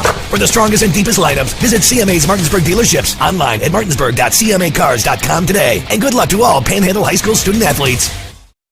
Hi, Crescia Hornby here. Larry DeMarco, broker of Modern Realty Results, believes he has some of the best real estate agents in the Eastern Panhandle. Agents at Modern Realty Results have years of experience and knowledge of the local real estate market. Agents within the office work as a team to provide quality customer service. We strive to always ensure client satisfaction through handling every transaction with honesty and integrity, all while offering competitive rates. Modern Realty Results is veteran-owned and managed. Please call us at 262-4222, modernrealtyresults.com. Welcome back to P.O. Faulkner Park here. Top of the fourth inning. Martinsburg on top 1-0. Due up for the Eagles. The 4, 5, 6 hitters in Pedersen, Quinn, and DeWater. And Tripp, finishing your conversation. Oh, we were just talking about, Lane's disposition. He certainly has, in the past, it was no secret that he has a temper. He's been temperamental when things don't go quite the way he would like them to. First pitch swung on and hit over to Buber. Buber will throw it over to first for out number 1 of the inning, a quick out. That's a 6-3 ground out. But 5-3 ground out for Pedersen the first time up. But his maturity and his ability to deal with failure now, because this is a game of failure. Even when he was get upset, when he was younger, he was still doing a great job. He just wanted perfection. And that's just not going to happen. He settled in and understood that as good as he is, guys are going to get hits, and he's going to walk people. He's going to get in jams, and he's going to have great innings, and he's going to have bad innings. And looks to me like he's found some middle ground there, and he's found some mound presence that is just going to carry him a long, long way. And I believe he's going to be a great pitcher here, and I think he's going to do good things at JMU, and hopefully over the summer. Yeah, JMU. He's already a JMU commit as a junior. It's where his brother Chase went before getting drafted by the Cleveland Guardians, 16th overall last year. And well wishes to Chase as he makes his recovery from his injury. So he'll probably maybe hit up extended spring training here soon. Yeah, he had that that repair done, and just he's doing fine. That one swung on, hit into short left field, and it'll drop for a hit for Connor Quinn. It's back-to-back hits for Connor Quinn. Yeah, Connor swinging a hot bat. He wasn't in the lineup in that first game, or at least he wasn't, I believe, on that first game, second day. Yeah. And I think he was out a little bit as you look at Game Changer, and he had been there, senior DH there for a while, so his bat's heating back up as Hedgesville. Sometimes you just need to kind of take a day off or two and get in that cage and get your head right, and it looks like Connor's back in the lineup solidly. That one swung on by DeWater. It'll be a double play, and it's not because he runs it out. They'll get the lead runner out at first. Ball got away from Jameer. I'm not sure they get him there anyway. I think it's a fielder's choice. I'm not sure there's an error on that play. But, Rasenweber turned, tried to throw as quick as he could. But actually, the ball skipped off of Lupus, which slowed it down a little bit. And that cost some time as Rasenweber went to Buber, and then Buber tried to just go sidearm, get it out as quick as he could, and went up the line just a little bit. But courtesy runner in. Tanner Matthews is in for the pitcher again. Matthew, the courtesy runner, courtesy of the Berkeley Post 14 Hornets, the premier Legion team in the Eastern Panhandle. Let's make one thing about being the premier Legion team does not mean you're the number 1 Legion team until you prove you're number 1. But you can be the premier team by having, a good program. Almost turned over along, but that was out, or that was foul down the line. Almost turned it over. Looking forward to Legion this year. Me too. Yeah, me too. Get to see a lot of guys out on the field today, potentially. Yeah, there's a couple out there. Yeah. 0-1 pitch in there, drops to the dirt, to Looks the turf. Like, Sifford's going to come, and certainly Buber's coming along, Canby, and Lupus. Any Lupus? Lupus is talking to see what he's going to do at his next level, but certainly Oviedo is going to play with us. The 1-1 delivery in there for strike number 2, and you're going to have a junior team? We're going to have a junior team, yeah. That'll play a senior league schedule. Yeah, because I think the guys on that team are very competitive, and some on that, we'll kind of talk about that as a 1-2 delivery, called strike 3 on Mike Nichols. That'll end the inning here with the strikeout. Looking for Mike Lupus. We'll head to the bottom of the fourth inning. After this 60-second break, you're tuned into EPAC Baseball on Talk Radio WRNR and TV 10. Back in 60 seconds. There's a local family moving in our territory. What do you want from me? Taste it. It's really good.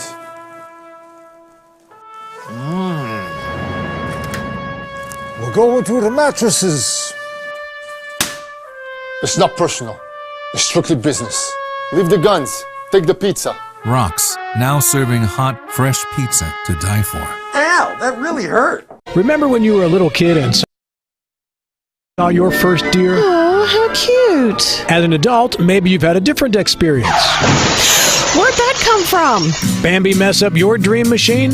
Call Cody's Auto Body today at 304-901-4777 and get the work done right the first time. Cody's Auto Body, 851 Wilston Street in Martinsburg, has a team of auto body professionals with a lifetime of experience putting your ride back together again, regardless of how it got that way. Cody's Auto Body.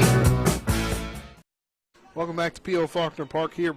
Bottom of the fourth inning? Oh, I didn't flip my scorecard yet. Bottom of the fourth inning. Due up for Martinsburg, Braden Oviedo, the 2, 3, and 4, Oviedo, Lupus, and Sifford. Yeah, I mean, here we are in the bottom of the fourth. I mean, you know, Lupus, who, you know, came into this year and, you know, and I'll be the first to say it. I mean, probably not many teams in the EPAC would be too fearful if you say, well, they're going to pitch a Lupus, but he has proven that he can shut lineups down and quietly does it. He's not real animated. He doesn't have that big rah-rah or that, you know, yelling and that kind of Hulk, you know, throw my chest out. He's gotten very stoic, and, you know, I'm just really proud of what he's done against some very good lineups. And, you know, and I'm sure he's just working his butt off down there, trying to give his team an opportunity to win any way at all. And, you know, that young man is certainly probably, you know, when you look at this pitching stat that Martinsburg had last year, and you had guys that were pitchers, I mean, they were going to go to college as pitchers. I doubt Lupus is going to be a college pitcher. He's going to be a college infielder, hitter. So to come out here and be a Friday night pitcher for this team and to give his team an opportunity to win and shut down a hot-hitting Hedgesville team for 4 innings just shows you the competitor that he is. Yeah, first pitch fouled off by Oviedo. Second one in there high for ball one. Brings the count even at 1-1. The 1-1 pitch swung on, fouled off once again, and that one will get out of there. Out of play as Nichols and Pedersen giving chase, but they had to stop because it went out of play. I think Oviedo is just getting confidence by the day playing up here. I mean, he rarely got an at-bat last year, if that I can remember. He came in and was kind of a utility guy who got DH for it, and he's just a tremendous asset to this lineup now. 1-2 delivery. That one fouled off once again, so 3 fouls so far in this at-bat. And as a coach, you got to be happy with that. You got to see him work in the off season for that spot. Clearly deserves it the way he's battling here against arguably the top pitcher in the Eastern Panhandle, maybe even in the state. Well, you go from being DH'd for last year to hitting second. Yeah, it is a big up. That one swung on, fouled off again. Now 4 fouls so far. It didn't happen overnight. I mean, he started off the year lower in the lineup, and he actually had a soft contact here and there, made a few adjustments, you know. I kind of asked him, you know, a little bit about his swing and just telling me a couple of adjustments and, you know, good stuff there. He's got his counterpart, Trent Canarium down there on third, who basically done the same thing at Hedgesville, you know, came in. Now he's a third baseman. Last year he got some time, and now he's solidly in the lineup in the 3 spot. 1-2. That one's low for ball 2. Making Lane DeLauder work a little bit here. We never want to see the seniors go, of course. We'd love for them to stick around, but it's good to look and see those dugouts full of young guys, and we're never going to have great EPAC games for years to come. Lane DeLauder giving up about a 150, Oviedo 152 batting average against. That one swung on a hard hit over to Braylon Connor. He's going to throw that over to first for out number 1. Hard hit ball over to Connor. Connor, hard hit ball. Oviedo was trying to get a timeout there. You know, he felt like he was getting frozen there by the pitcher a little bit as Lane took a little time there. But Connor would probably like to have that ground ball back a little bit as he kind of got stuck there in his own shoes there. He didn't get much footwork into it, and he just kind of stopped it there. And I think some of that is, you know, just not quite used to the turf and the true hops there that you get here. It was a great play by Nichols to keep it in front of him as that throw over to first was low. Well, because he didn't get his footwork right, he didn't get set, and he had to throw all arm. And I think if you look on the tape, he'll see it himself. First pitch, second pitch in there for strike 2. First one in there caught the zone as well. So 0-2 count here with 1 out. to Landon Siffert, the catcher. Excuse me, Mike Lupus. I'm one ahead in on my thing. I was one behind, now I'm one ahead, but it is Mike Lupus at the plate, the pitcher. So that one popped up and goes out of play. Still thinking about that day, didn't he? I said I'm staying out of this. I wasn't invited. I think it was an imaginary one. You were there.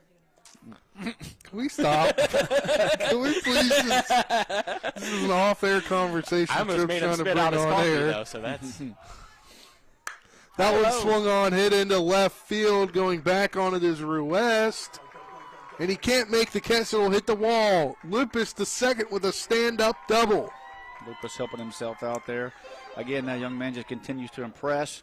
You know, he hit that. You know, he's got that base hit off, like you said, one of the better pitchers in the EPAC, if not the state. And he just continues to just quietly do his thing, and he gets overlooked. I think sometimes because he is a quiet leader. I think he gets overlooked, but his numbers can tell you, and his spot in the lineup, and what he does for this team. When you look at it on paper, he's just a tremendous athlete who should be playing. You know, who should be getting signed to play at the next level. And you know, I think that's something that colleges will look at. He had a little bit of arm injury and lost his recruiting year last summer. Throwing first pitch into Sifford high. Sifford's got to move out of the way a little bit. Lupus at the end of last year had some shoulder surgery on his off-throwing arm, and it cost him, or maybe his throwing arm, and it cost him pretty much as what you would call your recruiting summer. So now he's kind of a little bit behind the eight ball, but his talent's going to get him out of that. The 1-0 delivery in there for ball two, inside once again. Lupus obviously does it all. He hits, he plays the field, the middle infield, and he can pitch. DeLauder looks him back. That one swung on and fouled off. Sort of the no-look pitch. He sort of stared down the second baseman before he came home. Didn't fool Sifford much. He jumped on that off-speed pitch, but ultimately it's just a long strike, and that's all that matters to Lane DeLauder.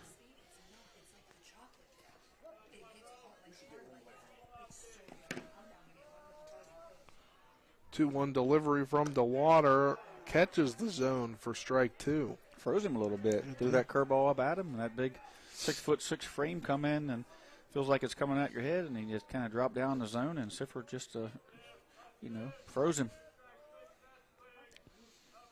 2-2 delivery from DeLauder. That swung on, popped up, shallow left center field. And center field will make the play. Gage Gano out there making the routine play, and doesn't allow Wilt to move up at all on that as he's pinch running out there for Lupus. Wilt pinch running for Lupus. Courtesy running for Lupus. Yeah, running. Courtesy of the Berkeley Post 14 Hornets. As the premier, but soon to be seen whether or not they can finish number one. Got a mound visit here with 2 outs. Probably trying to see how they'll pitch to Carson Buber. And some alignment, maybe? No, I'm not sure. It almost looks like he's talking to pitcher-catcher here, maybe not getting the signs. So if the signs are coming in from the dugout, and Pedersen, the sophomore, giving them to DeLauder, maybe Coach Grove seen something where that translation, either Pedersen wasn't getting the signs, or maybe not understanding them, or he was giving signs to Lane. But it looks to me like, and it's just from what I've seen out there, that possibly that was a communication thing between coach, catcher to pitcher. First pitch into Carson Buber, low and outside for ball one as DeLauder pitches kind of start to build up here in this inning. Of course, the other part is 2 outs, second base open, and you're not going to give Carson Buber, one of the better hitters on the team, something to drive. 1-0 delivery in there for strike one, brings the count to 1-1 here. 2 outs, a runner on second. Martinsburg already up 1-0 as they scored a run in the bottom of the first inning. The 1-1 delivery, and that hits Buber. Buber will take first base. And that's not what he wanted, I'm sure. Like I said, I'm sure that mound visit was all about first base is open, and then there was also some communication between the coach, pitcher, and catcher there. And now you see DeLauder talking once again with Patterson, making sure they're on the same page. Due up to the plate is a designated hitter, number 9, Owen Rubenthal. He struck out his first time up.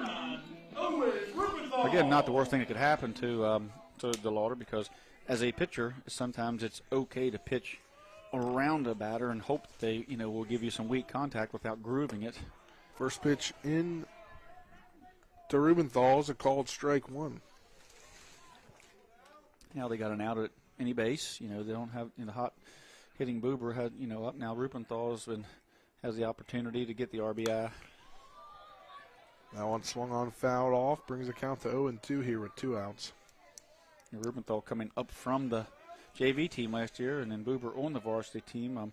So maybe Hedgesville thinks got a better shot here, but I can tell you that that Rubenthal is a DH for a reason. He can hit the baseball. That one outside the other batter's box for ball number 2 brings the count to 2-2. It's a good waste pitch, trying to see if you can get him to chase on an 0-2 count. Yeah, pitcher's pitch. Yeah, see what you can do. 2-2 delivery. Catches the zone for a strikeout, looking on Owen Rubenthal. That'll end the inning. We'll head to the top of the 5th inning after this 60-second break. You're tuned into EPAC Baseball on Talk Radio WRNR and TV 10. Back in 60 seconds.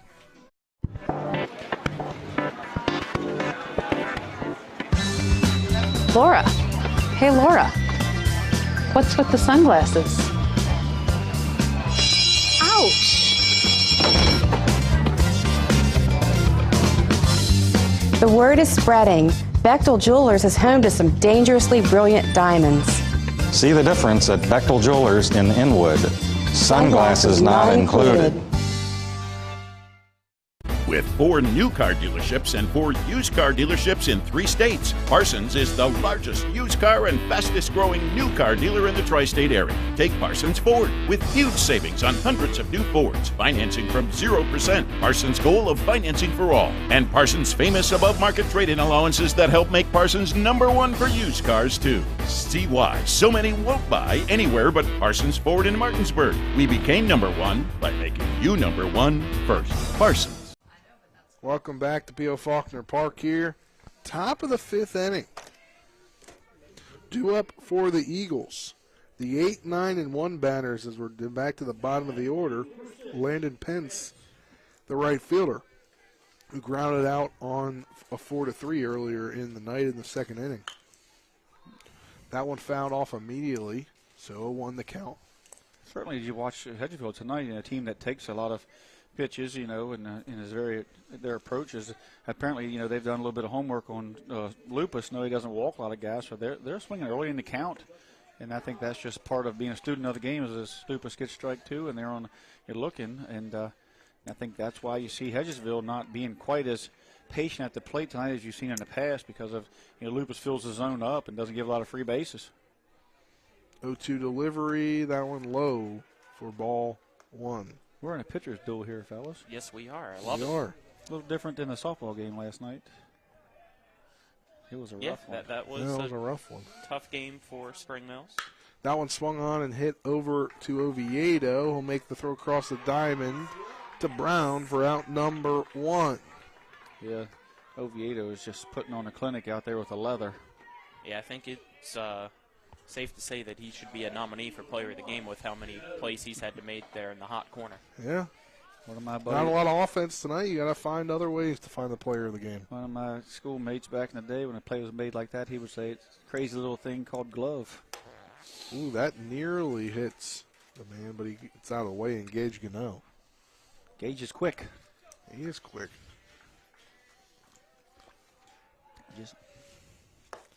That one catches the zone for strike number 1. That pitch that Lupus just threw there, he got a little giddy up on that. And painted the corner. Yeah.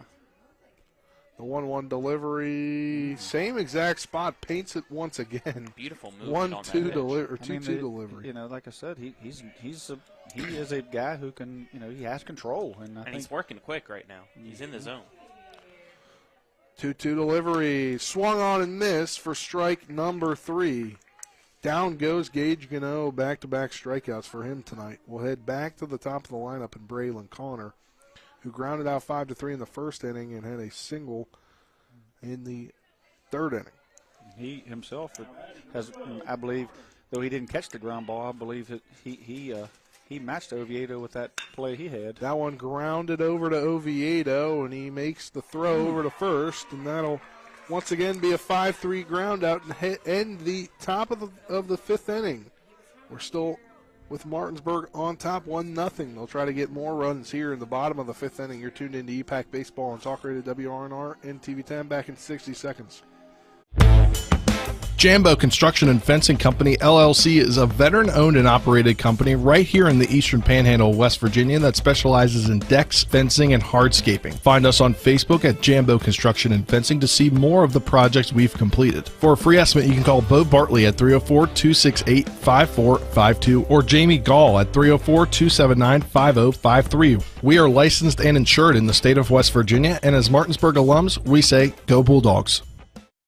To get the best opportunity to be seen and recruited, join the American Legion Post 14 Hornets baseball team. Managed by Trip Tobin, Post 14 will prepare you for the next level by playing the best possible schedule, along with an experienced coaching staff and alumni coming back to help guide you through the process. Don't believe me? Ask Washington Patriot and Fairmont State commit Cam Moore. I've gotten a lot of looks with Post 14 more than any other team. It's probably been one of my favorite teams to play for. The Berkeley Post 14 Hornets are the premier Legion baseball team in the area. Welcome back to P.O. Faulkner Park here. Spencer Dupuy, Trip Tobin, Colin McLaughlin, happy to have you with us. Braden Schaffner on camera along with our intern. Colin, I'm going to mess this up. Tila Pizzatella. Okay, Tila Pizzatella.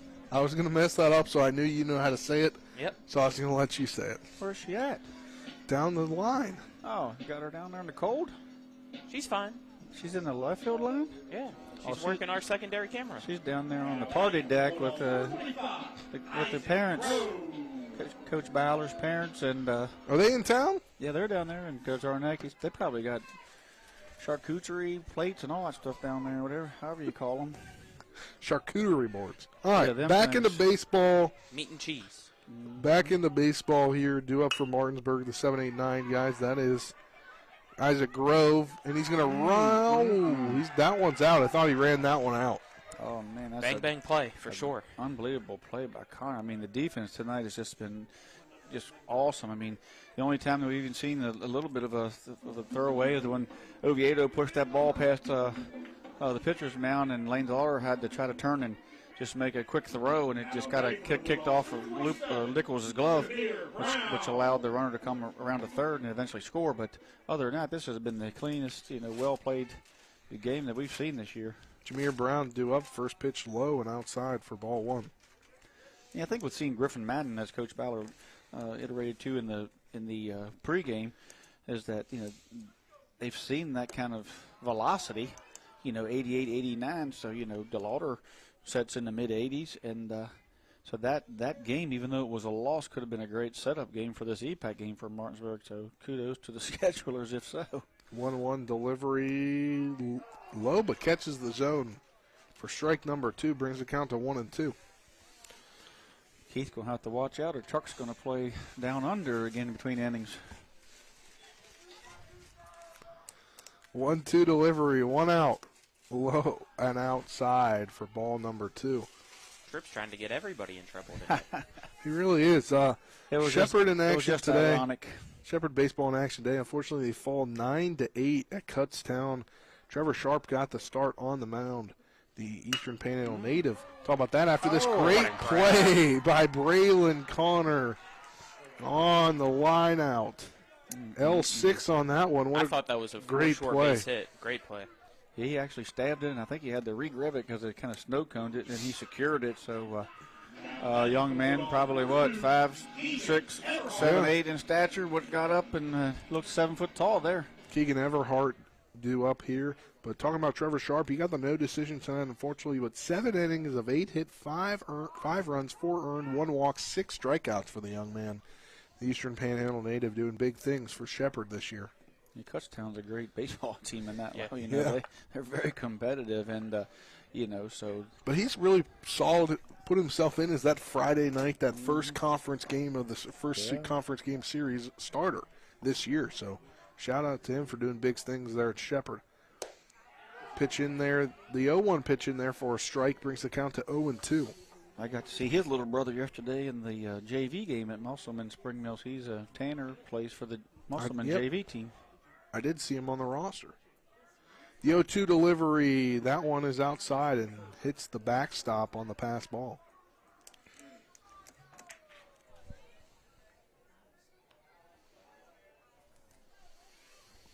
As Kozlowski enters the press box, he's been covering a lot of games here lately. Yeah, it's all on Tuesday when we were at Hedgesville. 1-2 here with 2 outs. Martinsburg up 1-0.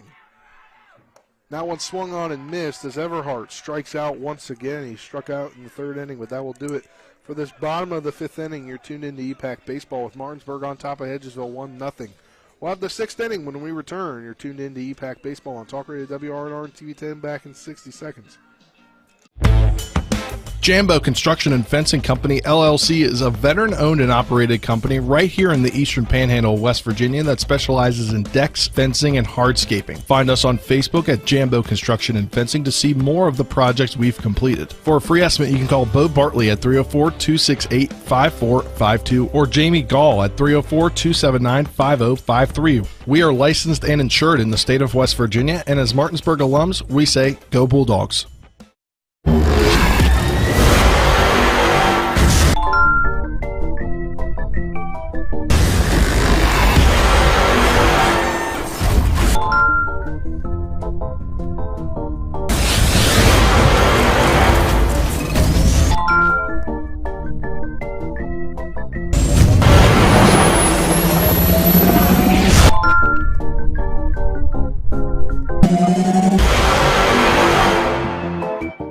Welcome back here to P.O. Faulkner Park.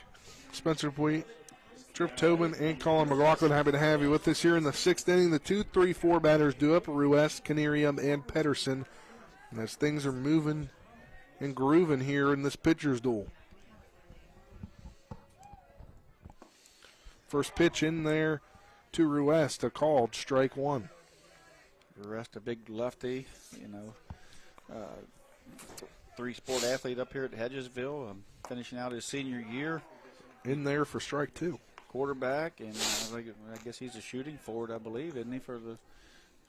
Doesn't play much center there, but I think he plays pretty much for a strong forward there. And 0-2 delivery, and that one fouled off. He's kind of mastered this kind of slap, ability with 2 strikes, and with still the ability to pull the baseball and get some power. So he has that little bit of a back control that a lot of kids don't have. One low for ball 1. 1-2 count. A little bit of an Ichiro approach where if you groove me one, I'm going to drive it, but I'm going to protect and slap and put it where you're not playing. There's the drive. That one, it goes past the glove of Brown into right field, and it misses Everhart's glove. So sliding into second with you can call that a double. He takes advantage. No, it's a single with an error, but he took advantage of it and moved to second. Yeah, I think it caught Jameer off guard a little bit too, because he'd been slapping, and here he just, like I said, he has that Ichiro style batting where if you groove him, he's going to turn on it, but if not, he'll protect that play. He strikes out very little, but that was a great piece of base running. The ball's in front of him. Base hit, looks up, and it just skips just barely away from Keegan, and he just took off, and just not much he could do out there. Just like that, runners in scoring position now. He's a quarterback. He's small forward in basketball, but something that maybe not everybody knows is he's got some speed, so watch out there on the base paths. Well, now he's 180 feet from scoring. The bunt there down the line, and it goes foul. Great play there by Siffer, keeping it foul. I've always, when you look at and you watch him on TV 10 playing basketball, you watch him live, you watch him on the football field, you watch him on the baseball field, he's just a deceivingly good athlete. I mean, it's effortlessly the things that he does. And he's still uncommitted in any sport. He's going to play. Get this man some offers. Which one, though? He's got a couple of baseball offers. I think he got an offer for football. you know, he's got options. Pitch in there high for ball 1. The 1-1 count now to Canarium. Big spot here for the sophomore. Game-winning hit the other day. 1-1 delivery, bunts that one perfectly to Lupus. Lupus is going to throw over to first for Reisenweber, and they get that one out, but moving the runner to second on the fielder's choice. That's a great job there. You know, I mean, as big as it is to get a base hit with, you know, and to tie the game or and get the game winner in there, that's just as big in a game like this where you're asked to do a job, you know, in the 3-hole, and you just come up there and you make that play, you know, and it's the perfect. It's the. I mean, I think everybody in the ballpark knew it was bunting eventually, but did a great job of moving Ruest over. One out here with Brett Pedersen due up to the plate, with a chance to tie the ball game here in there for called strike 1. You see Ruest telling Pedersen, hey, he's like, you know, swing the bat, lift the baseball. Yeah, he's due tonight. The infield's kind of middle back. The 0-1 delivery bounces around. Landon Siffert's able to find it, though, for ball 1. He got lucky that hit Pedersen, and that's actually what kept it in front of Sifford. Otherwise, that would have been to the backstop. I think it kind of kicked off of Sifford there. That one hit into left field, and coming around to score is Ruest, the RBI single for Brett Pedersen.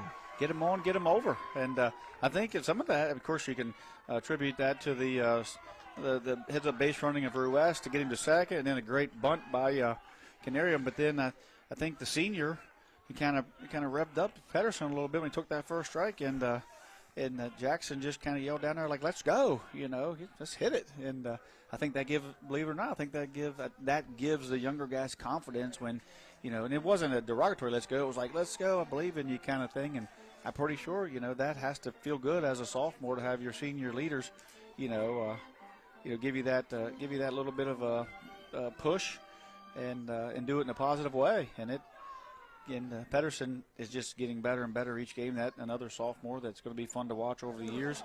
And he just drives that ball through the 5-6 hole, and Ruest scores easily. Now we're finally see the Hedgesville crack the scoreboard. Yeah, tied up at 1 here. Connor Quinn, the designated hitter at the plate. First pitch into him. That one fouled off down the line. Stays in the field, but out of play. The shutouts are out. No hitters are out. We're just playing baseball. We're playing baseball. As you saw the mound visit there. No, it was just a check on him, see how he feels. Say, hey, it's just a 1-1 game. Come on, you know, we're going to score. Let's get out of this thing. You know, 1 out, double play ball here. Called strike 2, 0-2 count. Martinsburg has a great middle infield. Of course, got an awesome guy on the corner, but Connor Quinn, probably not as quick a foot as some of the other guys in the dugout, susceptible to a double play, you know. 1 pitch away from getting out of it. 0-2 delivery, that's fouled off and probably turned off the fence cam. That's all right. That's the one I haven't been used much anyway. That's a great play a great job there by Connor Quinn just to stay in that at bat because that ball was away, and he just fought it off. A great job there by the young man. 0-2, count, 1 out, 1 runner on. Tie ball game at 1 as the RBI single from Brett Pedersen earlier in the inning. That one fouled off once again, nearly into the dugout. Hits the top of the roof there, or the underside of the roof, I guess, from what my angle looked like. Yeah. 0-2 the count, 1 out. We're here in the top of the 6th inning for a game that started at 7:25. Yeah. The 0-2 delivery from Lupus, that swung on and hit over to Reisenweber. He's going to get 1 out, and that's to Brown at first. Yeah. Move the runner over on the fielder's choice. Yeah, he hit it behind the runner. You know, Reisenweber had no shot at second. He was only maybe 15 feet from first base as that ball kind of went between the 3-4 hole there, and he took him all the way over to first, so he just had to take that out. You're not going to get your body turned around there and make a strong enough throw. It's just take what they give you on that play. The ball took him that way. He took the out, so 2 outs. DeLauder at the plate here. First pitch outside for ball 1. He can help himself out here if he's able to get an RBI hit. He puts himself in line for the win if he comes back out and can hold Martinsburg. But nonetheless, it's a 1-0 count now. That one swung on. Hit into left field. Going back on it is Grove, and he makes the catch. At the track. Out number 3 at the track will head to the bottom of the 5th inning, but not before Hedgesville was able to run in and tie this one up.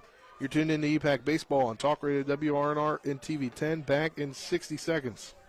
This is Eric at Hagerstown Ford. Over the last decade, the way we buy things have evolved. Now, you get on your phone, click Want It, and it shows up at your front door. At Hagerstown Ford, it is that convenient. We've changed the car buying experience on the I-81 corridor forever. And with a return policy better than Walmart, there's absolutely no reason to buy a new or used car, truck, or SUV anywhere else. Just like Amazon, Hagerstown Ford will deliver the vehicle to you, where you are, and on your time. And if you don't want it, return it. No questions asked. Why waste your time at a car dealership playing the dumb back-and-forth games? Besides, we hate it more than you do. I assure you, no dealership from Winchester, Virginia to Washington, D.C. will beat our price. No dealership from Chambersburg, Pennsylvania to Baltimore, Maryland will beat our price. And no other dealership will allow you to return it if you don't want it.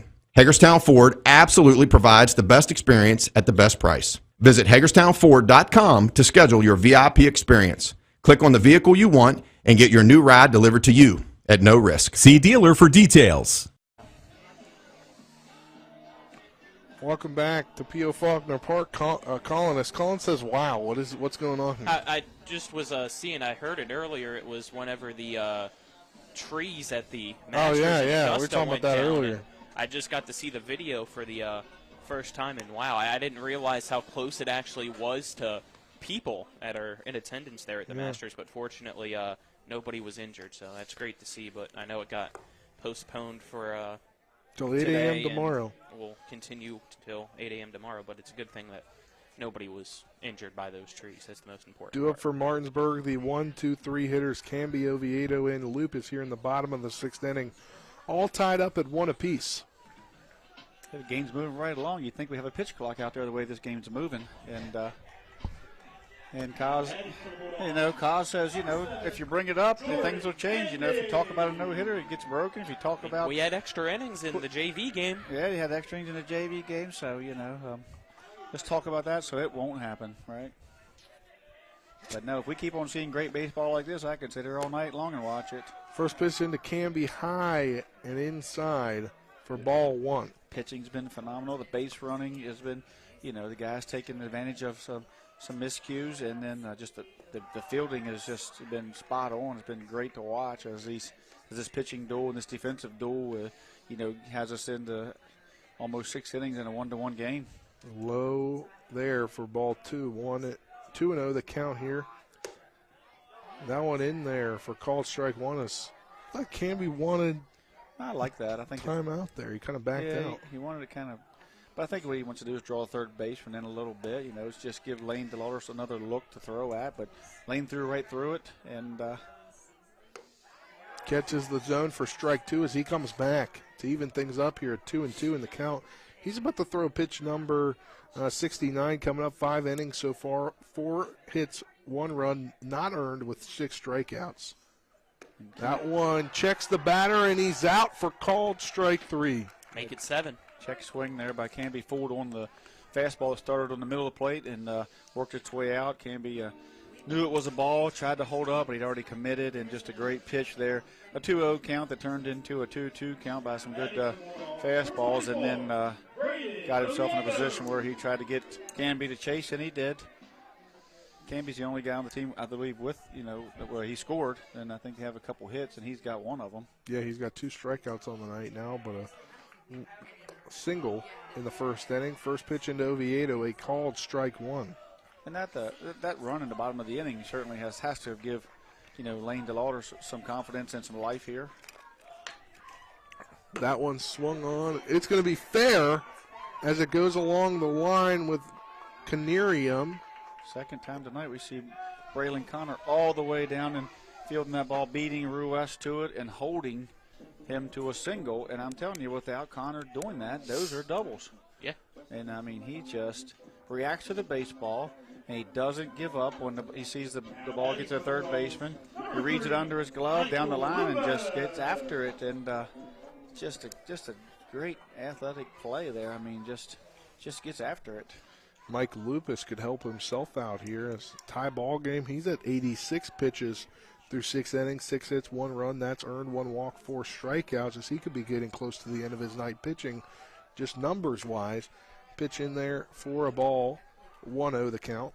That's Oviedo's second hit on the night with the push bunt, and then and now the ball down the line. So look for him to maybe take off here. And the defense is he's put on a clinic.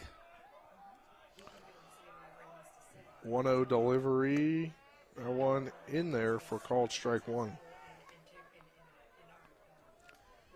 Lupus doubled, I believe, here this game, and if he can keep that hot bat going and get some guys in scoring position, you got the hot hitting catcher from Martinsburg on deck with Sifford, and that could certainly cause troubles for Lane as the runner goes. Oviedo goes, and he's going to get in there safe as the ball kind of went to the other side of the bag, but it was in. Ball got there before he did, but it was on the shortstop side rather than the second baseman side. When Pedersen comes up, he does kind of get to the left of the mound a little bit, and his arm, and he'll learn his techniques, but that carried him to the other side of the bag a bit. The throw was strong. The pop time was good, just got it on the wrong side of the bag, and then the swipe tag back just wasn't in time. 2-1 delivery, swung on and missed. Strike 3. It was 2-2. Yeah, Excuse me there. It was a strike on the field there. So, you got the big strikes out. Big strike out there. Yeah. That is the 8th strikeout of the evening for Lane DeLauder. So he now is up to 32 on the season. Landon Sifford at the plate now, here with 2 outs. Bottom of the 6th inning. Sifford's flown out both times tonight. First pitch into him is a called strike 1. And Martinsburg needs to see Landon, get hot here as he kind of heated up early in the season, and he has the ability to get streaky and get hot and find some gaps here. But right now they just need to try to find the little grass, get a single, get something through the infield to score. Just with 2 outs, Oviedo's going to be running, and he gets to that outfield. Look for Coach Byler to send him and take the chance here with a hard throw and DeLauder on the mound. Your chances are going to be limited. So 1-1 count here.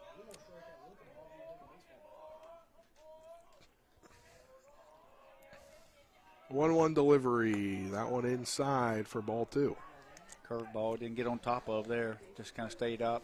Wasn't able to get the 12-6 on it. Kind of a little slurve, but never got it down. Never carried it down into the release point and followed through.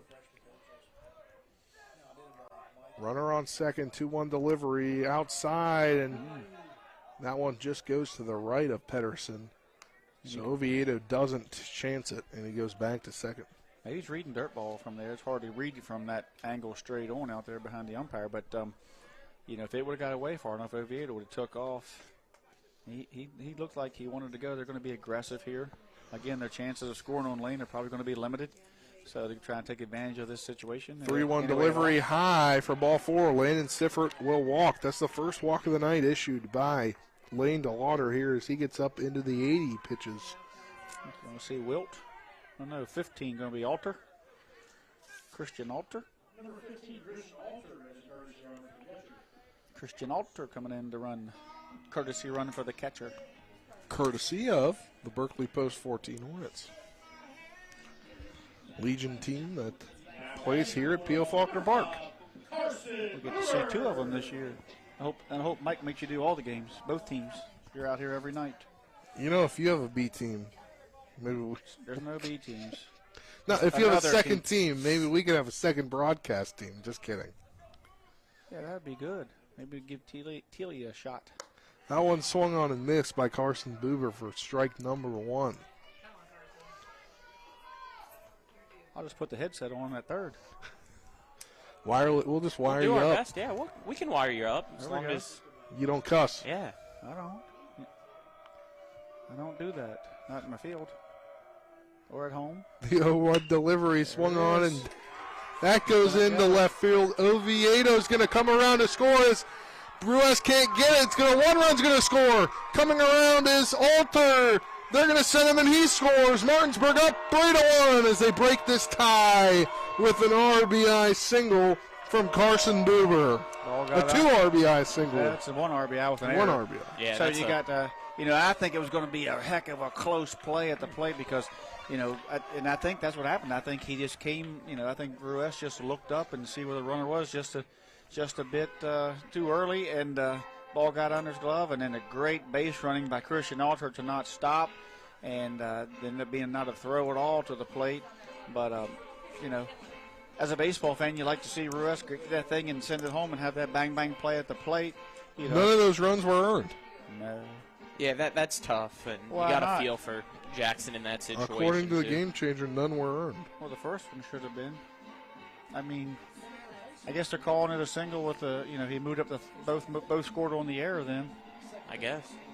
See what Hedgesville's got. Maybe they're saying error because the ball went by. I mean, it wasn't yeah, a throwing probably, error, so if it was a throwing error, then it probably just would be the Hedgesville second has one. it But the since same it's way. the error that Yeah. let the ball go by, that probably they say is what allowed the runner to come home to score. And that makes sense, yeah, because he can't. There's no guarantee he scores on that, so it's got to be unearned on the error because it would have been a very good chance that Jackson throws him out there. So, scored correctly, and they still sitting on no earned runs, but that's costly though.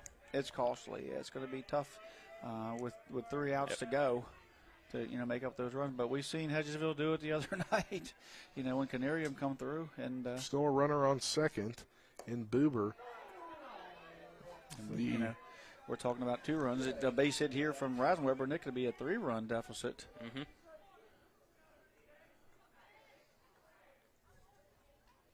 To Reisenweber, who was DH for, is now coming in for Rubenthal. Their DH is over, right? That's right. Out there warming up. Yeah, that makes sense. Mm-hmm. Probably warming him up just in case, make sure he's ready. Or they just feel like that Ben gives them a better shot. Does that mean they bang the DH? Yeah. Yeah. That means Ben's going to hit for himself the rest of the way. The 1-2 delivery. Called strike 3. And that will end the inning, but not before Martinsburg's able to tack on 2 runs and break the tie. We'll head to the top of the 7th as Martinsburg will need just 3 outs to clinch the victory. You're tuned in to EPAC Baseball on Talk Radio WRNR and TV 10 back in 60 seconds. With 4 new car dealerships and 4 used car dealerships in 3 states, Parsons is the largest used car and fastest growing new car dealer in the tri-state area. Take Parsons Ford with huge savings on hundreds of new Fords, financing from 0%, Parsons' goal of financing for all, and Parsons' famous above-market trade-in allowances that help make Parsons #1 for used cars too. See why so many won't buy anywhere but Parsons Ford in Martinsburg. We became #1 by making you #1 first. Parsons. I pre-planned my funeral to make it easier on my family. They were relieved to know I'll get just what I want. My family actually thanked me for taking matters into my own hands. Turns out having this awkward conversation wasn't awkward at all. Pre-planning is my choice. There are certain things about me my family may not know. Now they won't need to guess. The choices are yours. The peace of mind is theirs. Pre-plan your funeral with Brown Funeral Homes and everything will be taken care of. Find out more online at brownfuneralhomeswv.com. Brown Funeral Homes, here for you. Welcome back to P.O. Faulkner Park here, top of the 7th inning, the final shot for Hedgesville as Mike Nichols due up to the plate. Speaking with Kevin, Cosner up here, Kozlowski, yeah, sorry about that. And the Cos is kind of with me. They're wondering why that wasn't an earned run because, when Ruiz had the ball, we already that one had fouled off Nichols' ankle, it appears. We already had the runner coming around third, so at that point it becomes an RBI, even though it was misplayed out there. But both of the game changers have it, as both runs scored on the air. But it's kind of why I said why when you asked why it was unearned. But so I mean really it's without that error it's probably 2-1. But right now, Hedgesville, who's been shown to come back and has been down in a lot of games, to EPAC guys and that run or two. So are we going to credit ourselves here? Buber with the RBI. We gotta go with our so Buber scoring. right There's now. no official scoring. So Buber right now probably in the lead for player of the game. Yeah, I guess. 1-1 the count here. Lupus has that one inside for ball 2 as he's still battling now at, I believe that was pitch number 89. can't give player of the games out till we see who wins. I said he's in the lead for it. I like Oviedo, man. He's Pitch playing. number 90 in there for a ball. I like these two pitchers. This pitching though, there's a lot of people running for it. 3-1 delivery and a walk. Nichols. Probably see a runner here, maybe. I mean, why not? It's not how you want to start off, though. In Yeah, the I think top of the seventh, if you're Martinsburg, allowing a free base. And it looks like they will, because Nichols did foul that off of himself too. So they're going to run. They're going to enter Tanner Matthews. At the moment, he'll be in Mike Nichols' spot. Look for him to re-enter. Look for Nichols to re-enter defensively. If they get to that point. They're still down 2. And so, yeah, it would make sense. So, number 6 is hitting. Landon Pence, who's on the grounded out twice. Mm-hmm. He's due up. There's a 4-3 ground out in the second, and in the fourth, a 5-3 ground out. First pitch, that's over to Oviedo, and he's going to get the sure out. Try to go for 2, but they don't get it. They get the lead runner, though, in the fielder's choice. It'll be a... But you got to love the smooth play there. I mean, Yeah. Oviedo is just coming on the run, still throwing the right dead on target to Horizon Weber, give him an opportunity to turn. Just was too much area to cover for to turn that thing completely at this level, but wasn't hit hard enough for one is what I'm trying to say. And then third to second to first is a tough double play at any time in the high school. Gage Gano due up. This is a tough way for if you're Martinsburg to have to face his strike swings on the first one. It's the 9, and then you got 1 out, so then you're going to go back to the top of the order. This is number 21. Double play. Oh. This is number 21 hitting. That's true. This is Rivera Sosa. This is Rivera Sosa. The other catcher. Sorry about that. Pent is hitting, has entered in here in the game for Gage Gano, and Rivera Sosa. That one. That's fair. Fair. No, he called it foul. That hit home plate. That's fair. Yeah, but he called it foul. He's pointing to Sosa's foot, so Keith immediately called it foul, regardless of what we think. But he immediately called it foul, so he's seen something, caught him off the tip of the toe or something. But put him in the hole here, 1-2. Yeah, gives him 1-2 as Mike Lupus trying to strike him out here. One low for ball 2. He tried to frame it, did Sifford, but didn't get the call. That was a good pitch. That was a great 1-2 pitch from Lupus, and Lupus could have ended the game. Could it have been in just a pinch? At 96, about to throw pitch number 97 here on the 2-2 delivery outside for ball 3. Brings a count full with 3-2. He went for the curveball, the backdoor curveball that didn't quite come back and stayed up. So now he's got to give in here, or don't want to put the tying run on, make him hit his way on. That one grounded over to Reisenweber. They'll be only able to get 1, and they do. Fielder's choice on the 4-3, but it moves Matthew over to second and in scoring position. Yeah, it was a soft contact. No opportunity for a double play. Ben Reisenweber knowing that and just got the out. And it was soft enough contact that he even had to rush a little bit. So we've seen some very smooth throws on the run here by Martinsburg tonight, and that defense has just been solid as can be. Braylon Connor due up. First pitch into him is a called strike 1. He had a single to center field in the third inning. He's grounded out both other times 5-3. But this is the final, down to their final out. Sifford keeps that one in front of him and keeps Matthew at second. I think they're going to be pretty safe. And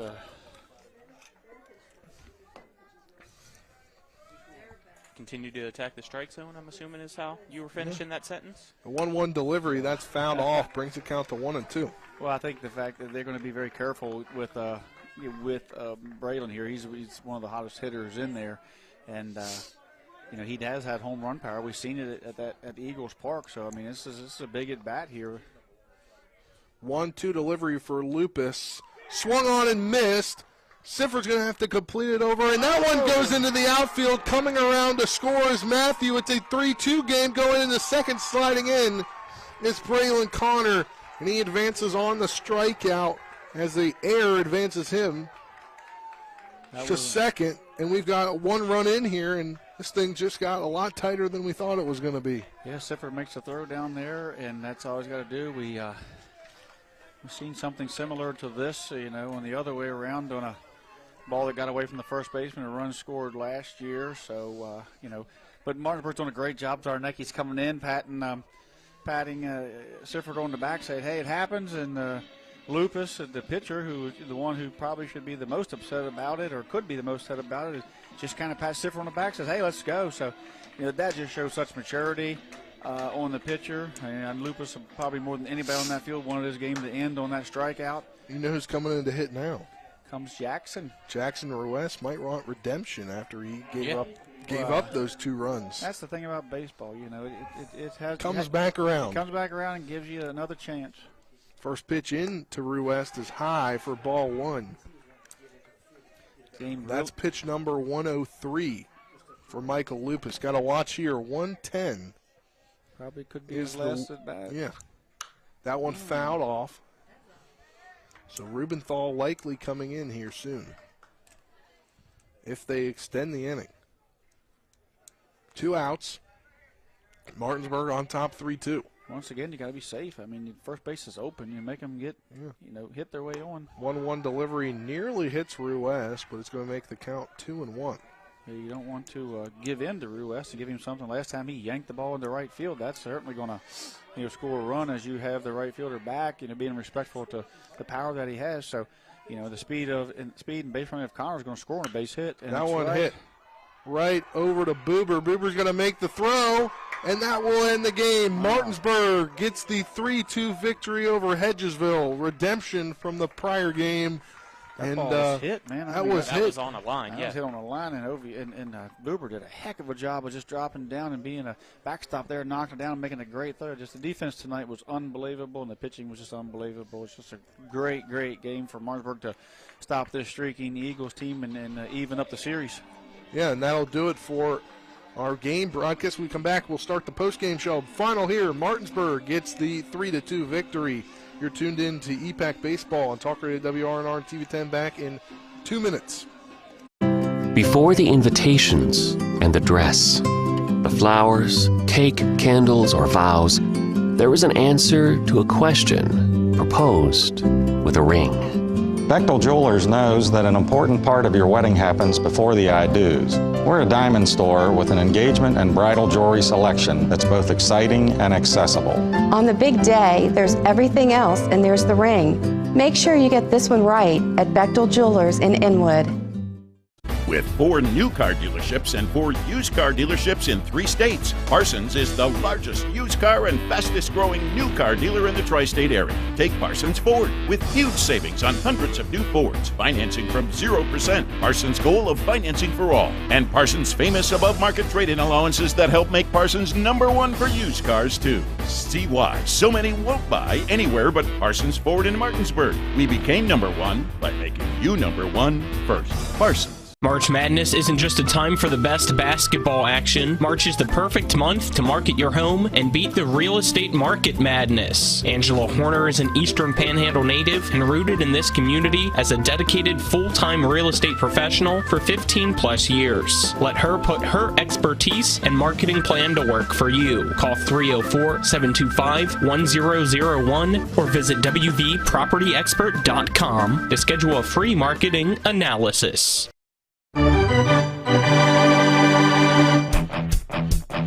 The game may be over, but don't go away just yet. We've got a complete game recap, analysis, stats, the player of the game, and we'll prepare you for our next broadcast.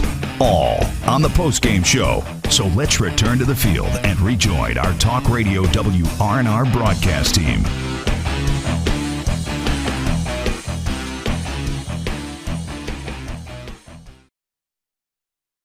Back to P.O. Faulkner Park here. It's time for the Rocks Fast, Fresh, Friendly post-game show for Rocks local markets with convenient locations all around the Eastern Panhandle. Rocks Fast, Fresh, Friendly. They now serve a Rocks Fast, Fresh, Friendly pizza. There's a new commercial that we're airing. Their new commercial we're airing. The one and the only, the Beast, Travis Bagent, is in the ad. His voice is at the very end, so if you've been hearing it all night long, that is Travis Bajan's voice. I think maybe at Rock the very end. should do like a remake of the Major League and have the post-14 team out there and sliding in having a pizza. Well, we do know the owner of Rocks. Yeah, let's do it. He is a client. He does live locally here in Martinsburg. So maybe he's watching on this Friday night. All right. It would be good. We'll get into the post-game show here. It's time for the game summary brought to you by Farmers and Mechanics Insurance Company. When it comes to your home, auto, farm, or business, they're trusted, reliable, and experienced. Call them at 304-263-0809 or go to FMIWV.com. It all started in the bottom of the first inning as Martinsburg was able to get a run up on the board on an interesting play trip. Yeah, I mean, you got a base hit by Camby. His speed's out there. You have to honor that. So, Oviedo comes up. He's a push bunt on the left side because he knows the third base is going to be crashing. He pushes it. On the right side, he knows third base will be crashing. He gets away from the pitcher, gets lane deeper, closer to the dirt. And second base, he picks it up, 180s around and throws it, and kind of had to put some heat on it. Got by Nichols, which allowed him to go to third. So now we got first and third. Well, as Lane DeLauder continues his pickoff moves and does a great job of holding the runner, he finally gets Oviedo to bite on a 3-1 pickoff move, third to first pickoff move, and he gets in a rundown. And the job there was to try to get an out early in the game, of course. But if you can get someone at home, definitely cut it off. But Braylon Connor, who played great all night long, made a great baseball IQ play, looked at home and knew that wasn't going to be a play and decided to go continue with the rundown and get the out. So that gives Martinsburg the run, cleared the base that time, and then from that point, Lane DeLauder just cruised up until a run that got on him, and one earned and one unearned there late. So just unbelievable pitching matchup and defense tonight, and this game could have went either way very easily. Yeah, it really could. You talk about the Hedgesville gets the tying run up in the sixth inning on a Brett Pedersen single that scored Jackson Ruiz. Then Martinsburg came in the bottom of the sixth inning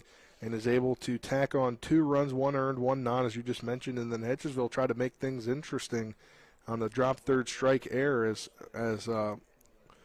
Sifford couldn't get the throw down to first correctly and it scored 1 runner, making it 3-2. But ground out forced by Mike Lupus, who goes to complete game tonight.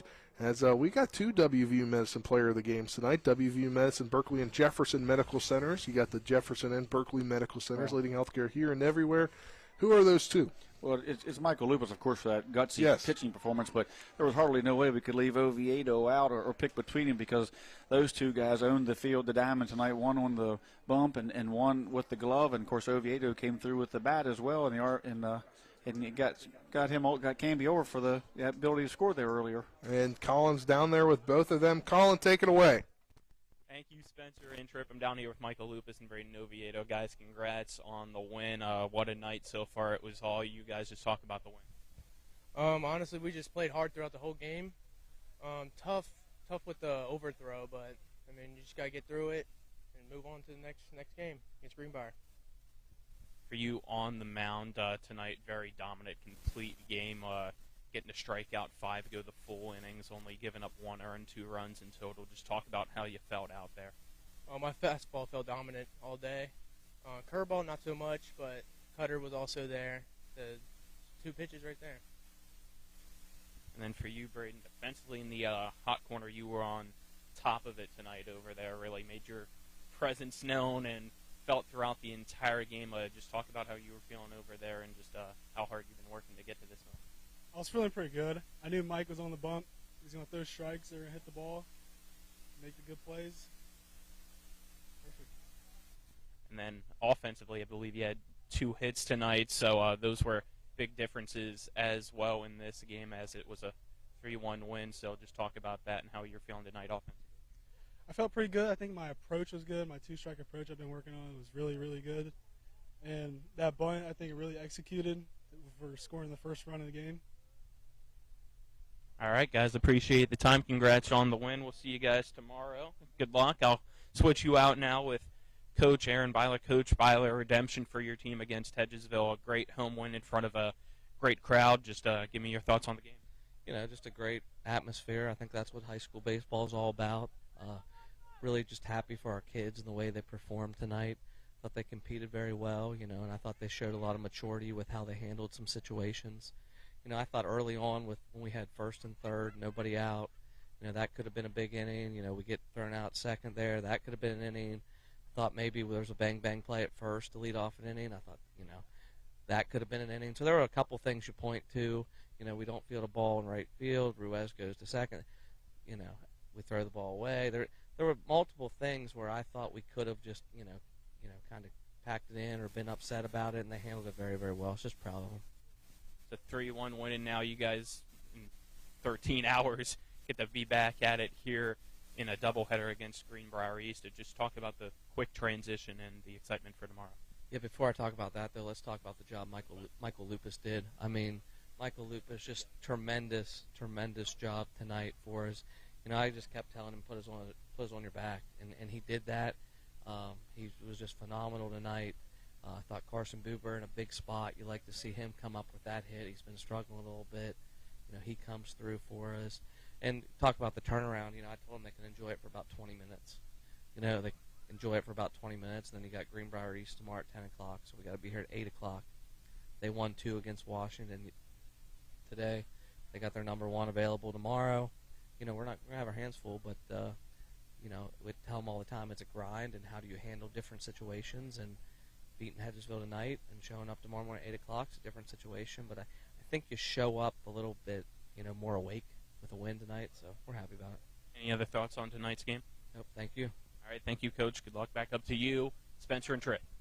Thank you, Colin and Coach Byler, along with Braden Oviedo and Michael Lupus, as those are your 2 player of the games tonight. Tripp, it's time to get into the game stats, brought to you by Bechtel Jewelers, West Virginia's largest Pandora retailer on Route 11 South in your neck of the woods, Inwood, taking care of you like nobody's business. As somebody's honking out there.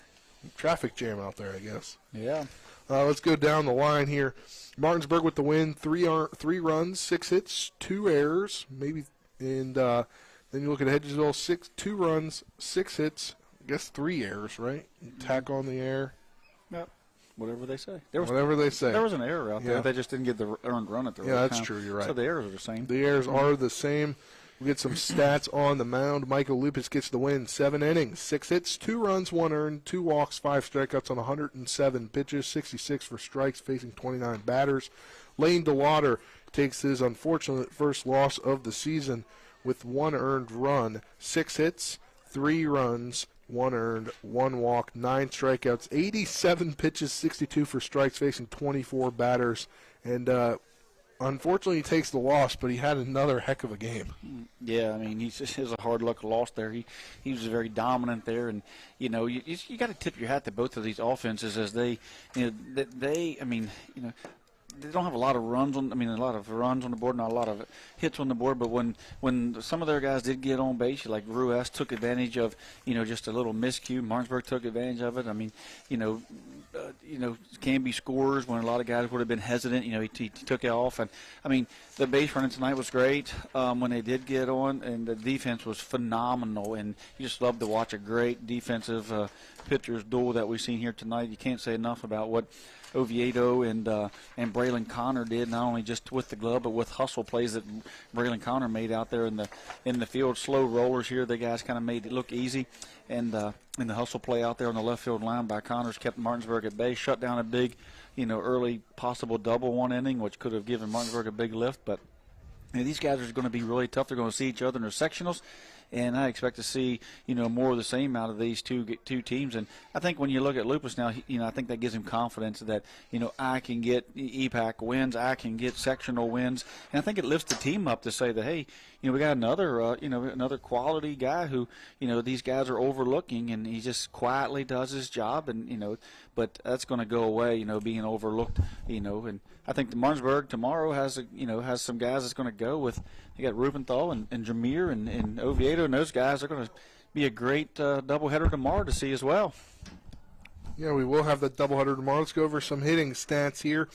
Oviedo, who Colin was able to talk to, went 2 for 3 tonight. A hit apiece from Jordan Canby, Michael Lupus, Carson Buber, and Jameer Brown. An RBI from Carson Buber as well, not credited, though, via the game changer. And then for Hedgesville. Well, before you say that, we got two guys. We got Kozlowski, who's saying that guy has rounded third, and so he gets the RBI. I get a text from Mark Mason that says the very exact same thing. So two guys that are probably two of the smartest guys and the best bookkeepers, game changer keepers I've ever seen, are both saying that. So it's not just us. Yeah, it's not us speculating. We're speculating. So that he definitely had rounded third, and the error happened, definitely caused the other run to be, unearned. But that particular one, unfortunately for Lane DeLauder is earned. But, that guy, Lane gutted it out. I mean, you go 7 innings against an EPAC team and give up, one earned run. Come on now. I mean, we're splitting hairs there. But either way, both guys threw excellent, and I can't wait to see what Lane can do the rest of the year. And I really have loved the fact that he's going to be a Hornet this summer, and we're going to see him pitch against some great competition, and it's going to be a great year for him. But go ahead. I had to get that out. All right, Connor Quinn, 2 for 3 tonight. 1 hit apiece for Braylon Connor, Jackson Ruess, Brett Pedersen, who had an RBI on the night, and 1 run scored for Ruess and for Pence. 2 walks for Mike Nichols on the evening. But all in all, a really good EPAC game and a very quick EPAC game tonight. We were trying not to jinx it earlier, but didn't start till 7:25. If you're thinking 7 p.m. start and you're done at 9:15 or 9 o'clock, that's 2 hours. This was an hour and 36 from first pitch to last pitch, and it was a pitcher's duel, and it was just a great atmosphere tonight here, a Friday night EPAC game, and it's basically all you want to see in high school baseball. Yeah, I mean, minus a home run. Didn't see a home run tonight. Didn't see a home run tonight, but we've seen, what I like seeing home runs, but I love watching that defense play. Yeah. And, we got no pitch clock violations tonight, so the game ran quickly. Nobody got ejected because of a pitch clock violation or got arguing. So, but I have to say, though, it's almost like the pitchers were out there thinking there was a pitch clock because they were going. Lupus was going. DeLauder was going. They were in the zone. Certainly those two guys can project into MLB pitchers. DeLauder with that size of his and that, so maybe he's getting ready for it. But Lupus works quick and he throws strikes. Yeah, and he does. And he throws the contact. And he throws the contact. That's a big thing. And Hedgesville knew he was going to throw strikes, so they swung early and often. All right, well, that will wrap things up here. Colin, put it back on the headset, please. We don't want to talk to Colin. He's telling us to hurry up. What's up? All right, well, we bring it, ending the broadcast here tonight. We'll be back on the air tomorrow for the doubleheader against Greenbrier East. It'll be a 9:40 pregame, 10 a.m. first pitch, and then projected 12:30 first pitch for Game 2. It'll be 30 minutes approximately after the end of Game 1. But that will do it for us here. You'll hear Nick Verzolini back in the TV10 studios. So, Colin, can you do it one more time as you did earlier? Tila Pizzatella. We're Tila Pizzatella. Oh. Braden Schaffner, Colin McLaughlin, Nick Verzolini, Trip Tobin. I'm Spencer Police saying so long. Have a great rest of your night, everyone. This is Eric at Hancock Chevrolet. Over the last decade, the way we buy things have evolved. Now, you get on your phone, click Want It, and it shows up at your front door. At Hancock Chevrolet, it is that easy. We've changed the car buying experience on the I-81 corridor forever. And with a return policy better than Walmart, there's absolutely no reason to buy a new or used car, truck, or SUV anywhere else. Just like Amazon, Hancock Chevrolet will deliver the vehicle to you, where you are, and on your time. And if you don't want it, return it. No questions asked. Why waste your time in a car dealership playing the dumb back-and-forth games? Besides, we hate it more than you do. I assure you, no dealership from Winchester, Virginia to Washington, D.C. will beat our price. No dealership from Cumberland to Baltimore, Maryland will beat our price. And no other dealership will allow you to return it if you don't want it. Hancock Chevrolet absolutely provides the best experience at the best price. Visit HancockChevy.com to schedule your VIP experience. Click on the vehicle you want, and your new ride will be delivered to you at no risk. See dealer for details.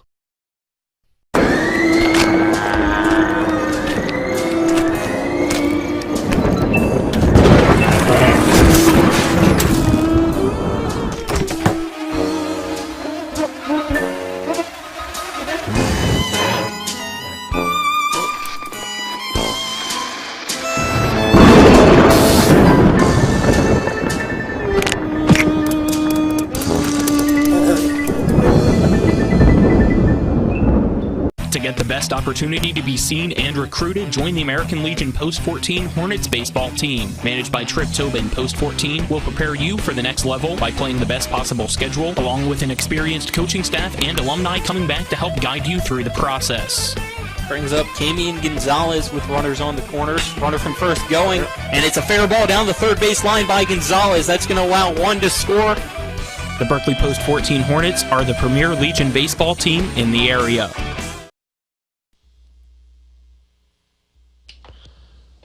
Welcome you into the post-game scoreboard show brought to you by Cody's Auto Body at 851 Wilson Street in Martinsburg. We get the work done right the first time. Call 304-901-4777 or visit their Facebook page. I'm Nick Verzolini welcoming you in to the scoreboard show. We'll go around the EPAC real quick here and give you some scores from high school baseball and softball tonight. The game you just watched, Martinsburg defeats Hedgesville, a red-hot Hedgesville team, 3-2. An exciting game between those two teams. Tomorrow we'll have Martinsburg taking on Greenbrier East for a doubleheader beginning at 10 a.m., 9:40 pregame show. So get up early and watch some baseball on your Saturday. In terms of other EPAC scores tonight, Jefferson beat Moorfield 8-1. Hedgesville softball get an 18-1 win over East Fairmont. Musselman defeated Allegheny 4-2, and then beat Mountain Ridge earlier today 10-3. In softball, Musselman defeated Tucker County 8-7. Washington softball got a big 1-0 win over Morgantown, and then Greenbrier East took both games today against Washington. In baseball, don't have a final score there, but if you listen to the postgame interview, you heard that from Coach Aaron Byler. So other scores tonight in Major League Baseball. Padres leading the Braves right now 5-4 in the top of the sixth. Cardinals trailing the Brewers 2-0 in the bottom of the fourth. I believe we will be tuning into Washington Nationals baseball following this broadcast. It's currently 4-1, and that's over the Rockies right now in the top of the third. Blue Jays, Angels, no score as that one hasn't started yet. It will start at 9:38 p.m. Dodgers, Diamondbacks will take on each other at 9:40. Mets beat the Marlins 9-3. Cubs beat the Rangers 2-0. Orioles beat the Yankees on the Orioles home opener 7-6. Phillies beat the Reds 5-2. Mariners beat the Guardians 5-3. Twins beat the Astros 3-2 and 10. Pirates stay hot. They're now 5-2 on the year. Beat the White Sox 13-9, and the Royals beat the Giants 3-1. Rays are 7-0, still undefeated. Only undefeated team in baseball, winning 9-5 over the Oakland Athletics. That does it for me here in the studio. Again, we'll have high school baseball tomorrow between Martinsburg and Greenbrier East, beginning at 10 a.m., a 9:40 a.m. pregame show. Have a good night, everyone, and enjoy the rest of your evening. We'll see you tomorrow morning.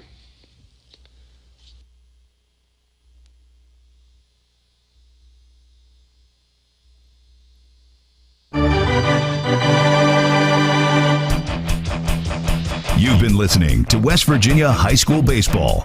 Today's game broadcast has been brought to you by Parsons Ford of Martinsburg, The Skinner Law Firm, Laddie's, Trips Flooring, Jambo Construction and Fencing, the Mirius Group of Financial Advisors, Smallwood and Small Insurance, CMA Honda of Winchester, Bechtel Jewelers, Cody's Auto Body, Rock's Local Markets, CMA Toyota Chevrolet of Martinsburg, Orsini's Home Store, Farmers and Mechanics Insurance Companies, WVU Medicine Berkeley and Jefferson Medical Centers, the Mansion Ferretti Law Firm, and by Hagerstown Ford.